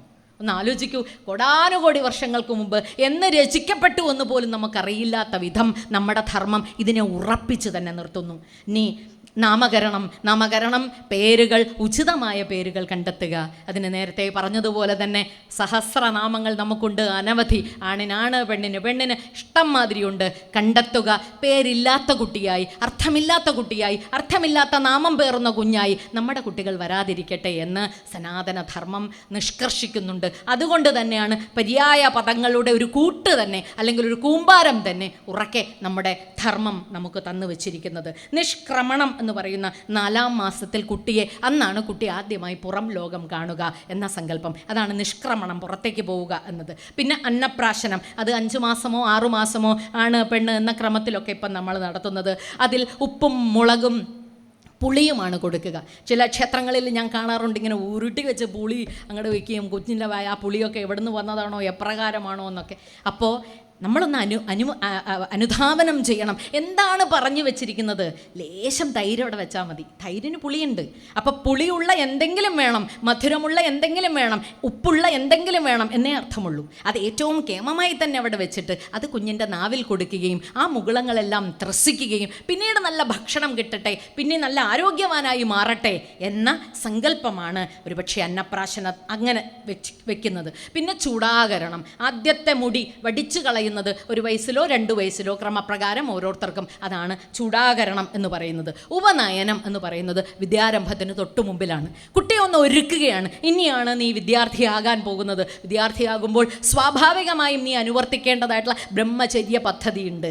പല രീതിയിലാണ് ഇന്നത്തെ വിദ്യാർത്ഥിയും അന്നത്തെ വിദ്യാർത്ഥിയുമായിട്ട് നമുക്ക് തുലനം ചെയ്യാൻ പോലും പറ്റാത്തത് അതുകൊണ്ടാണ്. കാരണം പറഞ്ഞു വെച്ചിരിക്കുന്ന വിദ്യാർത്ഥി ലക്ഷണങ്ങളൊന്നും എനിക്കോ നിങ്ങൾക്കോ നമുക്കാർക്കും നമ്മുടെ വിദ്യാർത്ഥി കാലഘട്ടങ്ങളിലില്ല. അടുത്ത തലമുറയ്ക്ക് കൊടുക്കാനും നമുക്ക് സാധിക്കുന്നില്ല. എങ്കിലും ഇതാണ് നല്ലത് എന്നൊന്ന് ഉയർത്തിക്കാട്ടിയാൽ അതിൻ്റെ പുറകെ എങ്കിലും നമുക്ക് പോകാമല്ലോ. കുറേശ്ശെയെങ്കിലും അത് അനുവർത്തിക്കാൻ ശ്രമിക്കാമല്ലോ. രാമായണത്തിൽ വിശ്വാമിത്ര മുനി വസിഷ്ഠൻ്റെ സഹായത്തോടുകൂടി ദശരഥ രാജാവിൻ്റെ അടുക്കലേക്ക് വരികയും കുട്ടിയെന്ന് തരണം, കുഞ്ഞുങ്ങളെ ഒന്ന് അയക്കണം, താടകയെ കൊല്ലാനാണ് എന്ന് പറഞ്ഞ് പോകുമ്പോൾ ദശരഥൻ പേടിച്ചു പോകും. ദശരഥൻ പറയും തരൂല എന്ന് മനസ്സിൽ പേടിയുണ്ട്, ഗുരുവിനോടായതുകൊണ്ട് പറയാൻ വയ്യ. വസിഷ്ഠൻ പറയും ധൈര്യമായി വിട്ടുകൊടുക്കൂ എന്ന്. ഞാൻ വിചാരിക്കുന്നു രാമൻ്റെ ജീവിതത്തിലെ ആദ്യത്തെ വിദ്യാരംഭം ഏറ്റവും കേമമായി ഒരുപക്ഷേ കുമാരകനായിട്ടുള്ള രാമന് കിട്ടിയത് കാട്ടിലെ അതിനിഗൂഢമായിട്ടുള്ള ജീവിത തത്വങ്ങൾ മനസ്സിലാക്കാനുള്ള സാഹചര്യം ഒരുക്കുന്നതിലാണ്. അപ്പോൾ വിദ്യാരംഭം അങ്ങനെ അവിടെ നിന്ന് വിശ്വാമിത്രനിൽ നിന്ന് ബലയും അതിബലയും മാത്രമല്ല ജീവിതം പഠിക്കുകയും കൂടി ചെയ്തതുകൊണ്ടാകണം യോദ്ധാവായും ധാർമ്മികനായും ശ്രീരാമചന്ദ്രദേവൻ രൂപപ്പെട്ടത്. അങ്ങനെ നമുക്ക് വ്യാഖ്യാനിക്കാൻ സാധിക്കും. പിന്നെ ഉള്ളത് ഔപനിഷദമാണ്. ഔപനിഷദം വേദാന്ത പഠനമാണ്. ആ പഠനം ജീവിതചര്യയെ രൂപപ്പെടുത്താൻ നമ്മെ സഹായിക്കും. മഹാനാമ്യം എന്ന് പറയുന്നത് ഭൗതിക ജ്ഞാനത്തിനായിട്ടുള്ള യജ്ഞമാണ്. കാരണം അത് നേരത്തെ നമ്മൾ പറഞ്ഞ പഞ്ചമഹായജ്ഞങ്ങളിലൊക്കെ പെടും. അതിനു വേണ്ടിയുള്ള അറിവ് സമ്പാദിക്കുകയും അത് ഏർപ്പെടുകയും ചെയ്യുക. ചെയ്തിട്ടോ ഇനി വീട്ടിലേക്ക് വരണം. അതാണ് അടുത്തത് സമാവർത്തം. വീട്ടിലേക്ക് വരുന്നത് മറ്റൊരൊരുക്കത്തിനാണ്. വിവാഹത്തിന് വേണ്ടി സ്വയം സന്നദ്ധനാവുകയാണ്. അതുകൊണ്ട് തന്നെ തൊട്ടടുത്തത് വിവാഹം. വിവാഹം വായിച്ചപ്പോൾ അതിൻ്റെ ക്രമം ഒന്ന് വായിച്ചു പോയപ്പോൾ എന്നെ അത്ഭുതപ്പെടുത്തി. 8 തരം വിവാഹങ്ങൾ എന്ന് പറയുന്നു. അത് തുടങ്ങുന്നത് ഏറ്റവും ശ്രേഷ്ഠമായ ബ്രഹ്മത്തിൽ നിന്ന് അരുതാത്തതായിട്ടുള്ള പൈശാചം വരെ. ക്രൂരമായി ഇഷ്ടമില്ലാത്ത സ്ത്രീയെ ബലാത്കാരേണ ഭോഗിക്കുകയും വേൾക്കുകയും ഒക്കെ ചെയ്യുന്നത് പൈശാചികം അല്ലെങ്കിൽ പൈശാചം, പിശാചിന് തുല്യമായത്. ബ്രഹ്മം എന്ന് പറയുന്നത് ഏറ്റവും ശ്രേഷ്ഠവും. അപ്പോൾ അതിൻ്റെ ക്രമത്തിൽ തന്നെയാണ് 8 രൂപത്തിലായിട്ട് അതിനെ വ്യാഖ്യാനം ചെയ്തു വച്ചിരിക്കുന്നത്. ഏതൊരു വ്യക്തിയും ഏതൊരു സനാതന ധർമ്മ വിശ്വാസിയും ഇപ്രകാരമാണ് വിവാഹം ചെയ്യേണ്ടതെന്ന് നിഷ്കർഷയോടെ പറഞ്ഞു വച്ചിരിക്കുന്നു ഷോഡശ സംസ്കാരം. ഇനി വാനപ്രസ്ഥം. ഇപ്പോഴും മടിശീലയിൽ നിന്ന് വീട്ടിൻ്റെ താക്കോല് മാറ്റിവെക്കാൻ വിമുഖത വെക്കുന്ന ആളുകളുണ്ട്. ഇതെൻ്റെ കയ്യിൽ തന്നെ ഇരിക്കണം, എന്നെയും കൊണ്ടേ പോവുള്ളൂ എന്ന് പറയുമ്പോഴാണ് ചില ഇടങ്ങളിലെങ്കിലും മക്കളെല്ലാം ക്രുദ്ധരായി പോകുന്നത്. അത്തരം കാഴ്ചകളും നമുക്ക് കാണാം. ഒരു അനുധാവനത്തോടെ ഞാൻ ഇത്രയും നാളും നേടിയെടുത്ത അറിവെല്ലാം എൻ്റെ കുഞ്ഞുങ്ങളെ അനുഗ്രഹാശസ്സുകളായി നിങ്ങൾക്ക് തരികയും ഞാൻ സ്വയം നിഷ്ക്രമിക്കുകയും എന്നാൽ ഞാൻ ഇവിടെ നിന്ന് എവിടെ നിന്നും പോകുന്നില്ല, നിങ്ങൾക്ക് വേണ്ട മാർഗനിർദ്ദേശങ്ങൾ ഈ അനുഭവ സമ്പത്തിൽ നിന്ന് ഞാനിങ്ങനെ സ്ഫുടം ചെയ്തെടുത്ത അനുഭവ സമ്പത്തുകൾ നിങ്ങൾക്കിട്ട് തരാം എന്ന് പറയുകയും ചെയ്യുന്ന പക്വതയുണ്ട്. നമ്മൾ സ്വയം പക്വമാകുന്ന പാകപ്പെടുന്ന ഒരവസ്ഥയാണ്. ഇങ്ങനെ പാകപ്പെടുന്ന അവസ്ഥയ്ക്ക് വാനപ്രസ്ഥം എന്ന് പറയുന്നു. അതിനുശേഷം തീർച്ചയായും പിന്നെ വരുന്നത് സന്യാസമെന്ന് വേണമെങ്കിൽ ഇഷ്ടമുണ്ട് എങ്കിൽ, ഇല്ലെങ്കിൽ അന്ത്യേഷ്ടിയാണ്. 16ാമത്തെ എന്ന് പറഞ്ഞ് നമുക്ക് പറയാവുന്ന അന്ത്യേഷ്ടിയാണ്. അന്ത്യേഷ്ടി പോലും ആഘോഷപൂർവ്വമാണ്. ഞാൻ മരിച്ചുപോയാൽ, ഇല്ലാതെയായാൽ അത് ഭസ്മമായി പോയിട്ട് ഭൂമിക്ക് വളമായി മാറണം എന്ന സങ്കല്പമാണ്. അപ്പോൾ പുലയും വാലായ്മയും ഒക്കെ ഇതിനോട് ചേർത്ത് തന്നെ വെക്കണം. നമ്മൾ പുലയെന്നും വാലായ്മയെന്നും ശുദ്ധാശുദ്ധികളെയൊക്കെ പറ്റി നെഗറ്റീവായി അല്ലെങ്കിൽ മോശപ്പെട്ട് പറയുമ്പോൾ ഒന്ന് ആലോചിക്കണം. അത് നമുക്ക് തരുന്ന ഒരു സംരക്ഷണ കവചം ഉണ്ടായിരുന്നു പണ്ട്. അതുകൊണ്ടാണ് പുലയെന്നും വാലായ്മയെന്നും പേര് പറയുന്നത്.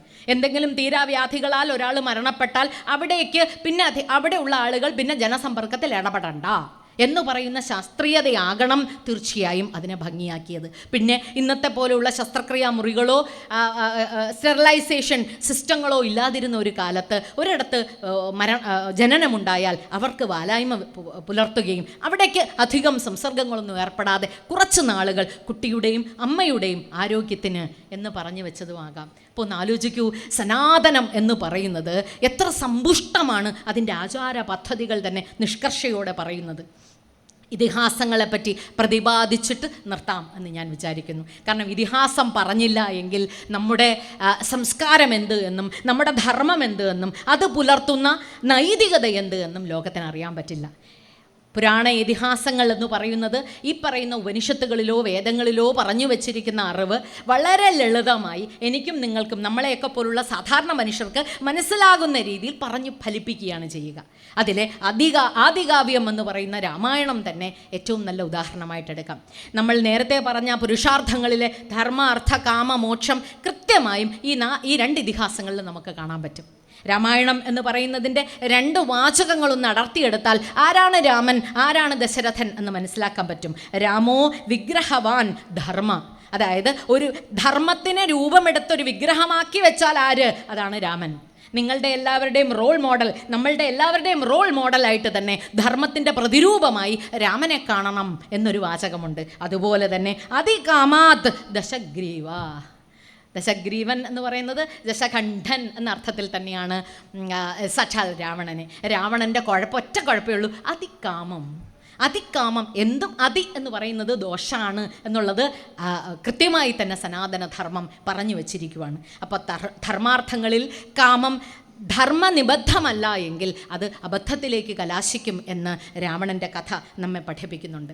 പിന്നെ എപ്പോഴും വ്യാഖ്യാനിക്കുന്ന ഒരു പദമുണ്ട് രാമായണത്തിൻ്റെ ആദ്യ വരിയെപ്പറ്റി. മാ നിഷാദ പ്രതിഷ്ഠാത്വമഗമ ശാശ്വതീ സമ ക്രൗഞ്ചമിഥുനാദേകം അവധീ കാമമോഹിതം, ഇതാണ് പറഞ്ഞു വയ്ക്കുക. അതിനെ നമ്മളിങ്ങനെ വ്യാഖ്യാനിച്ച് അല്ലെങ്കിൽ ഏറ്റവും ഗംഭീരരായിട്ടുള്ള സ്കോളേഴ്സ് പറഞ്ഞു വെച്ചിരിക്കുന്നത് മാ നിഷാദ എന്ന് പറയുന്നത് അരുത് കാട്ടാള എന്ന്. രത്നാകരൻ പിന്നെ വാൽമീകിയായി മാറിയപ്പോൾ ഈ ഒരു കാഴ്ച കണ്ടപ്പോൾ ക്രൗഞ്ചമിഥുനങ്ങളിൽ ഒന്നിനെ കൊന്നു എന്നുള്ള ദേഷ്യം കാണിച്ചതാണ് എന്നൊരു വ്യാഖ്യാനമുണ്ട്. അല്ലെങ്കിൽ ആ വ്യാഖ്യാനമാണ് കൂടുതൽ ഫേമസ്, എല്ലാവർക്കും അറിയാവുന്നത്. അതുകൊണ്ട് തന്നെ ആരോടെങ്കിലും നമുക്ക് ദേഷ്യമുണ്ട് എങ്കിൽ അരുത് എന്ന് പറയുമ്പോൾ ഉടനെ നമ്മളും മാ നിഷാദ എന്ന് പറയും. അതിനെ ഗംഭീരമായി പ്രൊഫസർ നമ്പൂരി സാറ് കോട്ടയത്തുള്ള അദ്ദേഹം അത് വിവക്ഷിക്കുന്നത് ഞാൻ കേട്ടിട്ടുണ്ട്, അനുഭവിച്ചിട്ടുണ്ട്. സംസ്കൃത പണ്ഡിതനായിട്ടുള്ള അദ്ദേഹം അതിനകത്ത് ക്രിയാപദം തെറ്റാണ്, അതുകൊണ്ട് മാ എന്നും നിഷാദ എന്നും ചേർന്ന് വരികയില്ല, അതിനെ ഇപ്രകാരമാണ് വ്യാഖ്യാനിക്കേണ്ടത് എന്ന് പറഞ്ഞു വയ്ക്കുന്നു. മാ എന്ന് പറയുന്നത് അമ്മ എന്ന സങ്കല്പത്തിൽ, ലക്ഷ്മി എന്നുള്ള സങ്കല്പത്തിൽ, ലക്ഷ്മിയിൽ ഇരിക്കുന്നത് നിഷാദം ഇരിക്കുന്നത് എന്ന അർത്ഥത്തിൽ സാക്ഷാൽ വൈകുണ്ഠവതിയായിട്ടുള്ള വിഷ്ണു ഭഗവാനെ ഞാൻ വന്ദിക്കുന്നു എന്ന അർത്ഥത്തിലാണ്.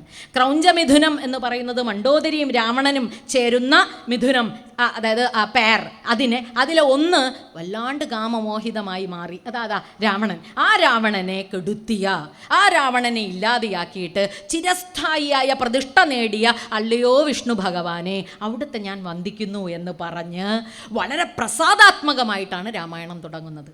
പലരും വ്യാഖ്യാനിച്ച് ഞാൻ കേട്ടിട്ടുണ്ട് അരുതുകളുടെ ശാസ്ത്രമാണ് രാമായണമെന്ന്. ഉറക്കെ പറയണം, ഭാരതം അങ്ങനെ അരുതുകളുടെയും നിഷേധാത്മകതയുടെയും രാഷ്ട്രമല്ല. ഒരു ട്രാജഡി പോലും, ഒട്ടനവധി നാടകങ്ങൾ ഇവിടെ രൂപം കൊണ്ടിട്ടുണ്ട്, പക്ഷേ ഇന്നേ വരെ ഒരു ട്രാജഡി പോലും, മഹാഭാരതവും രാമായണവും തന്നെ ഉദാഹരണം എടുത്തു നോക്കൂ, ആരൊക്കെ കൊല ചെയ്യപ്പെട്ടോ, ആരെല്ലാം അധർമ്മികളായി മാറിയോ അവർക്ക് വരെ മോക്ഷം കൊടുത്തവരാണ് നാം. വീരസ്വർഗ്ഗമാണ് കൊടുക്കുക. ദുര്യോധനനെ കാണാനായിട്ട് ഓടിപ്പോയ യുധിഷ്ഠിരൻ്റെ കഥ നമുക്കറിയാം. അത് കയറി അവിടെ ചെല്ലുമ്പോൾ തൻ്റെ സഹോദരന്മാർ അവിടെ ഇല്ല, പക്ഷേ ദുര്യോധനനും ദുശാസനും ഇരിക്കുന്നു. കാരണം എന്താ? അവർക്ക് വീരസ്വർഗ്ഗം കൊടുത്തതാണ്.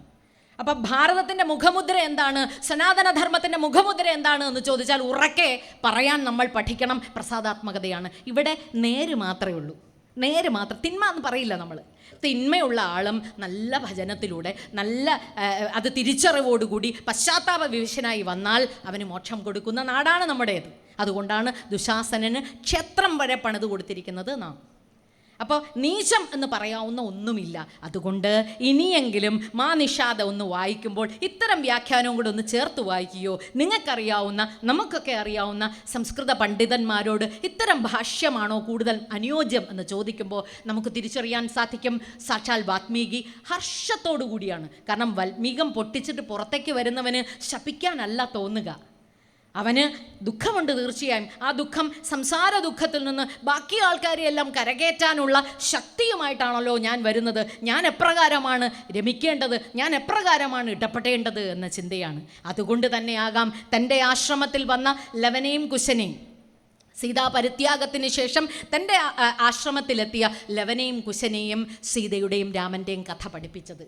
ഉറക്കെ അവരെ കൊണ്ട് നാടുനീളെ അത് പാടി ജനങ്ങളുടെ ഇടയിലേക്കൊക്കെ തൻ്റെ അമ്മയെപ്പറ്റി തെറ്റിദ്ധാരണയുണ്ടാക്കിയ അതേ തതിയുടെ മനസ്സുകളിൽ അവളെ കൊണ്ട് നല്ല പേര് കേൾപ്പിക്കാനുള്ള ശ്രമം വാൽമീകി എന്ന് പറയുന്ന ആദികവി ചെയ്തതും ഇങ്ങനെ വ്യാഖ്യാനിക്കണ്ടേ? ഇങ്ങനെ വ്യാഖ്യാനിക്കുമ്പോഴല്ലേ ഇത് സനാതനം ആയി മാറുകയും ധാർമ്മികമായി മാറുകയും ചെയ്യുള്ളൂ. ഇല്ലെങ്കിൽ നിഷേധാത്മകമായിട്ട് നാം അതിനെ ചിന്തിച്ചു കൂട്ടിയാൽ പരസ്പരം ഇത് കൺട്രഡിക്ടറി ആയിട്ട് നമുക്ക് തോന്നും. ഇതും ചേരുന്നില്ല എന്ന് നമുക്ക് തോന്നും. കാരണം നമ്മുടെ തത്വങ്ങളെല്ലാം 100% പ്രസാദാത്മകമാണ്. ഇനി രാമായണത്തിനെ പറ്റി പറഞ്ഞാൽ 24,000 ശ്ലോകങ്ങളുണ്ട്. അനുഷ്ടുപ്പ് വൃത്തമാണ്. അതിന് ബ്രഹ്മദേവൻ പറഞ്ഞിട്ടാണ് വാൽമീകി അത് എഴുതിയത്. പിന്നെ ഇനി ഇതിന് ശേഷമാകട്ടെ, ഈ രാമായണം വന്നു. നമ്മൾ രാമായണം എന്ന് പറയുമ്പോൾ ഓർക്കും ഒറ്റ രാമായണമേ ഉള്ളൂ, അത് വാൽമീകി രാമായണമാണ്. പിന്നെ നമുക്കൊക്കെ അറിയാവുന്ന ഭാഷ്യമായിട്ടുള്ള എഴുത്തച്ഛൻ്റെ രാമായണമെന്ന് വിചാരിക്കും. അല്ല കേട്ടോ, സംസ്കൃതത്തിൽ എഴുതിയ ആധികാരികമായിട്ട് തന്നെ 450-ൽ പരം രാമായണങ്ങളുണ്ട്. ആ രാമായണത്തിന് അല്ലാതെ ആ രാമായണത്തിൻ്റെ കൂട്ടത്തിലുള്ള ഒരു രാമായണത്തിനെ പറ്റിയാണ് ഞാനിപ്പോൾ പറയുന്നത്. അത് 4000 ശ്ലോകങ്ങളോടുകൂടി ചേർത്ത ഒരു രാമായണം. ആ രാമായണത്തിനെയാണ് അതാരെഴുതിയത് എന്നുള്ളത് അറിയില്ല, അതിനെ കടമെടുത്താണ്, അതിനെ കൃത്യമായി വ്യാഖ്യാനിച്ചാണ് നമ്മുടെ എഴുത്തച്ഛൻ കിളിപ്പാട്ടുണ്ടാക്കിയത്. അപ്പം നോക്കൂ, അതാണ് അധ്യാത്മരാമായണം. അപ്പോൾ വാൽമീകി രാമായണം, അധ്യാത്മരാമായണം. ഈ അധ്യാത്മരാമായണത്തിൽ നിന്ന് കടമെടുത്താണ്, അല്ലെങ്കിൽ അതിനെ മലയാളവൽക്കരിച്ചാണ് ഭക്തിപ്രസ്ഥാനത്തിന് രൂപം കൊടുത്ത സാക്ഷാൽ എഴുത്തച്ഛൻ അത് എഴുത്താക്കി മാറ്റിയത്. അതുകൊണ്ട് തന്നെ അതിനകത്തെ അധ്യാത്മരാമായണത്തിലുള്ള 7 കാണ്ഡങ്ങൾ അതുപോലെ തന്നെ എഴുത്തച്ഛൻ പകർത്തി എഴുതിയിട്ടുണ്ട്. ബാലകാന്ഡം, അയോധ്യാകാന്ഡം, ആരണ്യകാന്ഡം, കിഷ്കിന്ധാകാന്ഡം, സുന്ദരകാന്ഡം, യുദ്ധകാന്ഡം, ഉത്തരകാന്ഡം എന്നത് ചേർന്നിട്ട്. ഇത് ഒന്ന് പറഞ്ഞു നിർത്തിയത്, ഇത്ര സമ്പൂർണമാണ് ഇതിനകത്ത് എങ്ങനെയാണ് ധർമ്മം നിൽക്കുന്നത്. രാമായണത്തിനകത്തെ ധർമ്മം 1-2 പേരിലും 2-3 സാഹചര്യങ്ങളിലും പറയുമ്പോൾ അത് പൂർണ്ണമാകുമെന്ന് ഞാൻ വിചാരിക്കുന്നു. കാരണം എൻ്റെ മുമ്പിലിരിക്കുന്നത് അപ്രകാരം ഉള്ള ഒരു സഹൃദയ സദസ്സും കൂടിയാണ്. പിതാവിൻ്റെ ധർമ്മം അല്ലെങ്കിൽ പുത്രധർമ്മം ഇതിനെ ഒന്ന് ചേർത്തു വെച്ചാൽ ദശരഥനെ പറ്റി, രാമനെ പറ്റി പറയുന്നതിനോടൊപ്പം പറയേണ്ട ഒരു പേരാണ് ശ്രാവണകുമാരനെ പറ്റി. അന്ധരായിട്ടുള്ള തൻ്റെ മാതാപിതാക്കളെ കൊട്ടകളിലാക്കി ഇങ്ങനെ ചുമന്നുകൊണ്ട് ഒരിടത്തിൽ നിന്ന് ഒരിടത്തേക്ക് കൊണ്ടുപോയ ഗംഭീരനായിട്ടുള്ള പുത്രധർമ്മം എങ്ങനെ വേണമെന്ന് ലോകത്തിന് കാട്ടിക്കൊടുത്ത പുത്രൻ ശ്രാവണകുമാരൻ. ഈ കുമാരനെയാണ് തുമ്പിക്കൈയിൽ ആനയാണ് വെള്ളമെടുക്കുന്നത് എന്ന് തെറ്റിദ്ധരിച്ച് സന്ധ്യാനേരത്ത് നായാടാൻ രാജാക്കന്മാർക്ക് അവകാശമില്ലാതിരുന്ന സമയത്ത് രാജകുമാരനായിരുന്ന ദശരഥൻ ആന ഒരു ഹിംസ്രജീവിയല്ല എന്ന് അറിയുമാറി അതിനെ കൊല്ലാൻ പാടില്ല എന്നും നിഷ്ഠയുള്ളപ്പോൾ അധാർമികമായിട്ടുള്ള ഒരു കാര്യം ചെയ്തത്. നോക്കൂ, ഒരു ശാപം വരുന്നത് എങ്ങനെയാണ് ധർമാധർമ്മമായിട്ട് വിലയിരുത്തുമ്പോൾ നമുക്കത് തിരിച്ചറിയാൻ പറ്റും. അപ്പോൾ അധാർമികമായിട്ടുള്ളൊരു കാര്യം ചെയ്തത് ഇങ്ങനെയാണ്, അരുതാത്തത് ചെയ്തു, അമ്പെയ്തു. ആനയുടെ തുമ്പിക്കൈ അല്ലെങ്കിൽ മസ്തകത്തെ ഉന്നം വെച്ചിട്ടാണ് ശബ്ദം കേട്ട ദിക്കിലേക്കാണ് ദശരഥ രാജകുമാരൻ അമ്പെയ്തതെങ്കിലും കൊണ്ടത് ശ്രാവണകുമാരനാണ്. ആർത്തനാദത്തോടെ താഴേക്ക് വീണ ശ്രാവണകുമാരൻ്റെ സ്വരം കേട്ടപ്പോൾ മനസ്സിലായി അബദ്ധമെന്ന്. ഓടിപ്പോയി കുമാരനെ വാരിയെടുത്തു. മൃതപ്രായനായിരിക്കുന്ന കുമാരൻ പറഞ്ഞു, എന്നെ ഉപേക്ഷിച്ചേക്കൂ, ഞാനിപ്പം മരിക്കും. പക്ഷേ വിശന്ന് ദാഹിച്ചിരിക്കുന്നു എൻ്റെ അച്ഛനും അമ്മയും, അവർ അന്ധരാണ്, അവർക്ക് തനിച്ച് തന്നെ വന്ന് ജലം അന്വേഷിക്കാൻ സാധിക്കില്ല, അതുകൊണ്ട് കൊടുക്കൂ. ഇതാണ് പുത്രധർമ്മം. രാമായണം നമ്മെ രാമൻ്റെ പുത്രധർമ്മം മാത്രമല്ല പഠിപ്പിക്കുന്നത്, ശ്രാവണകുമാരൻ്റെ പുത്രധർമ്മവും കൂടെ കാട്ടിത്തരുന്നുണ്ട്, പഠിപ്പിക്കുന്നുണ്ട്. ശ്രാവണൻ ഇത് പറഞ്ഞപ്പോൾ ഒരു തോളിൽ ആ ജഡവും അടുത്ത തോളിൽ കുടത്തിൽ ജലവുമായിട്ട് അടുത്തേക്ക് വരികയും അതിൻ്റെ പാദത്തിൻ്റെ സ്വരം കേട്ടപ്പോൾ തന്നെ മകനല്ല എന്ന് തിരിച്ചറിഞ്ഞിട്ട് ദമ്പതിമാർ കാര്യങ്ങളെല്ലാം മനസ്സിലാക്കി കഴിഞ്ഞിട്ട് ചിത ഒരുക്കാൻ ആവശ്യപ്പെടുകയും ചിതയിലേക്ക് മകൻ്റെ ജഡം വയ്ക്കുന്നതിനോടൊപ്പം തന്നെ ചാടി ആത്മാഹൂതി ചെയ്യുകയും ആത്മാഹൂതി ചെയ്യുന്നതിന് മുമ്പ് ഉറക്കെ അവർ ശാപം കൊടുക്കുകയും ചെയ്തു. ദശരഥന് ഇതുപോലെ നിനക്കും എന്ന് പറഞ്ഞതിൻ്റെ പാപത്തിൽ നിന്ന് മാറാൻ ദശരഥന് സാധിച്ചില്ല. രാമൻ സാക്ഷാൽ വിഷ്ണു ഭഗവാൻ തന്നെ മകനായി ജനിച്ചിട്ട് പോലും അതിൽ നിന്ന് മാറാൻ സാധിച്ചില്ല. അത്ര തീക്ഷ്ണമാണ് ഇതിനകത്തെ ധർമ്മബോധങ്ങൾ ചേർത്ത് വെച്ചിരിക്കുന്നത്. ഓർക്കുക, രാമായണം ഇനി വായിക്കുമ്പോൾ അല്ലെങ്കിൽ രാമായണത്തെപ്പറ്റി ഒന്ന് ആലോചിക്കുമ്പോൾ ഇത്തരം തലങ്ങളും കൂടെ നമ്മളതിനെ നോക്കിക്കണ്ടാൽ, ഇനി അസുരന്മാരുടെ കൂട്ടത്തിലും അപ്രകാരമുണ്ട്, വാനരരുടെ കൂട്ടത്തിലുമുണ്ട്, പിതാവും പുത്രനും ഒക്കെ നമുക്ക് എടുക്കാൻ പറ്റും. പിതാവ് എന്ന അർത്ഥത്തിൽ ബാലിയെ എടുത്താൽ ബാലിയുടെ മകനായിട്ടുള്ള അംഗദനുണ്ട്. അവർ തമ്മിലും ഭക്തിയുടെയും ധർമ്മത്തിൻ്റെയും കാര്യത്തിൽ ഈ പറയുന്ന സമർപ്പണ ബുദ്ധിയായി ഇടപെടുന്നുണ്ട്. ഇനി രാവണൻ്റെ കാര്യമാണെങ്കിലും അവിടെ ഇന്ദ്രജിത്തിൻ്റെ കാര്യമാണെങ്കിലും അവിടെയുമുണ്ട് പിതാവും പുത്രനും. എല്ലാവരും ശ്രദ്ധിച്ചു നോക്കുക. കഥാപാത്രങ്ങളെ നിങ്ങൾക്കറിയാവുന്നത് കൊണ്ടും സമയത്തിൻ്റെ ഒരു ഞെരുക്കം ഞാൻ അനുഭവിക്കുന്നത് കൊണ്ടും പിന്നെ ഇതൊന്നും അത്ര ആവർത്തന വിരസത ഉണ്ടാവാതിരിക്കാനും അറിയാവുന്ന കാര്യങ്ങളാണല്ലോ, അതുകൊണ്ടൊന്ന് പറഞ്ഞു പോകുന്നതേ ഉള്ളൂ. അപ്പം എന്താണ് പിതാവ്, എങ്ങനെയാണ് ഒരു പിതാവിൻ്റെ പിതാവിൻ്റെ ധർമ്മം എന്താണ്, പുത്രൻ എപ്രകാരമാണ് ഒരു പുത്രൻ ധർമ്മം നിർവഹിക്കുക, പുത്രൻ അഥവാ പുത്രി ധർമ്മം നിർവഹിക്കേണ്ടത് എന്നും പറഞ്ഞു തരുന്നുണ്ട്, പറയാതെ പറഞ്ഞു തരുന്നുണ്ട് കഥാസന്ദർഭങ്ങളിലൂടെയും കഥാപാത്രങ്ങളിലൂടെയും രാമായണം. പിന്നെ സഹോദരധർമ്മവും ഇങ്ങനെ തന്നെ. മനുഷ്യരുടെ സഹോദരത്വം മാത്രമല്ല പറയുന്നത്, ലക്ഷ്മണനും രാമനും തമ്മിലുള്ള ബന്ധം നമുക്കറിയാം. ലക്ഷ്മണൻ പലപ്പോഴും അസമീക്ഷ്യകാരിയാകുമ്പോൾ അങ്ങനെയല്ല വേണ്ടത്, ഇങ്ങനെയാണ് വേണ്ടത് എന്നൊക്കെ ലക്ഷ്മണോപദേശം എന്ന് തന്നെ പറഞ്ഞ് രാമൻ പറഞ്ഞു കൊടുത്ത പാഠങ്ങൾ എനിക്കും നിങ്ങൾക്കുള്ള പാഠവും കൂടിയാണ്, നമുക്ക് കിട്ടുന്ന പാഠവും കൂടിയാണ്. എന്നാൽ വേറൊരു 2 സഹോദരന്മാരുണ്ടായിരുന്നു, ഭരതനും ശത്രുഘ്നനും.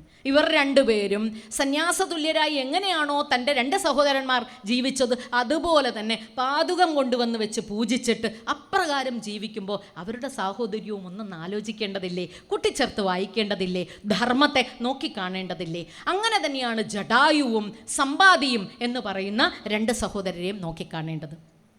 ജടായുവും സമ്പാദിയുമായി ചെറുപ്രായത്തിൽ ഒരു മത്സരം നടന്നു, ആരാണ് ഏറ്റവും ഉയരത്തിൽ പറന്നു പോവുക എന്ന്. ഏറ്റവും ഉയരത്തിൽ പറക്കാനായിട്ട് സമ്പാദിയും ജടായുവും കിണഞ്ഞ് ശ്രമിക്കുമ്പോൾ ജ്യേഷ്ഠൻ സമ്പാദി ഒന്ന് ശ്രദ്ധിച്ചു, ജടായു തന്നെക്കാളും വല്ലാതെ വേഗത്തിൽ പറക്കുന്നു.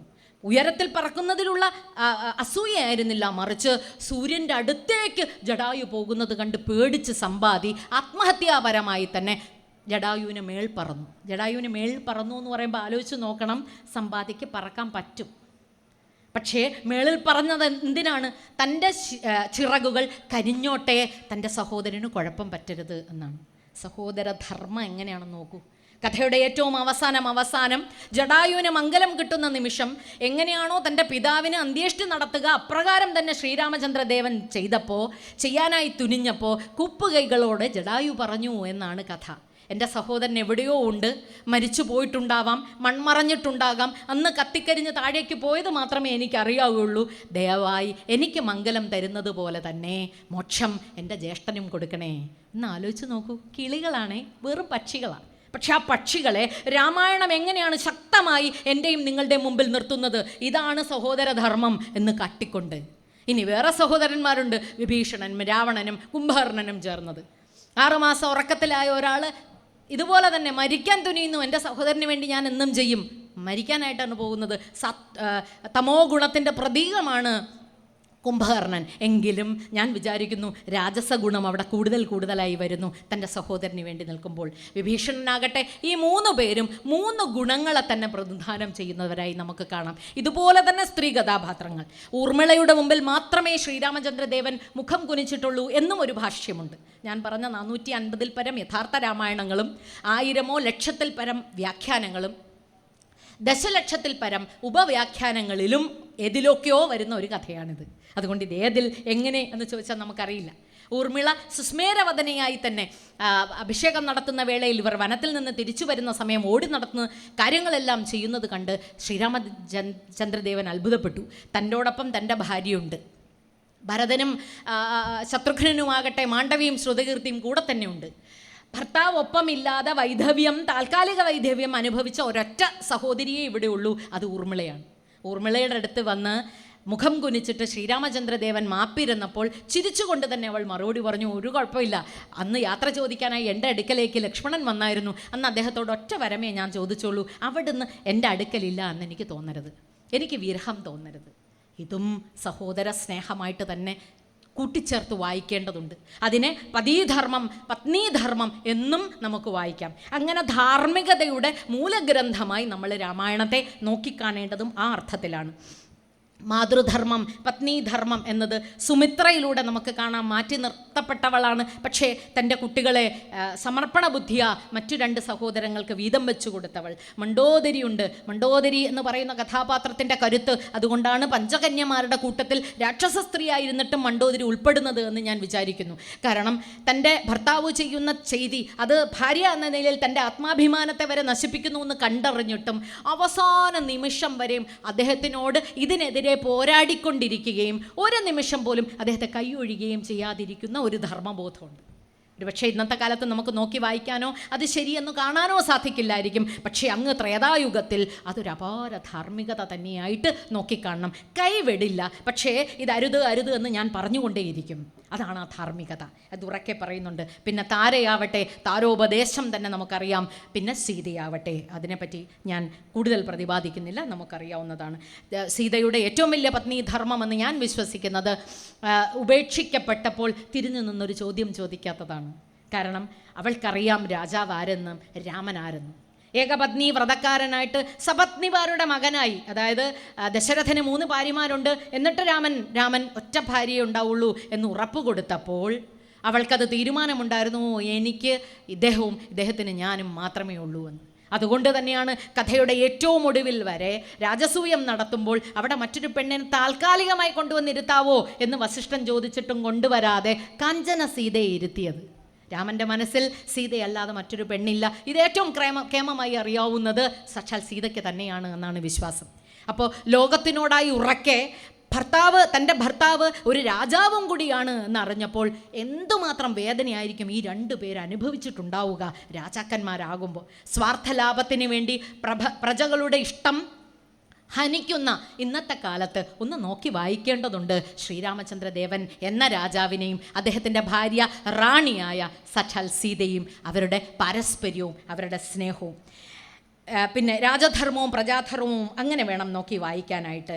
ലങ്കയും അയോധ്യയും കൂട്ടിച്ചേർന്നും വായിക്കണം. എങ്ങനെയാണ് പ്രജകളെന്നും എങ്ങനെയാണ് രാജാവ് അത് പരിപാലിക്കുന്നതെന്നും.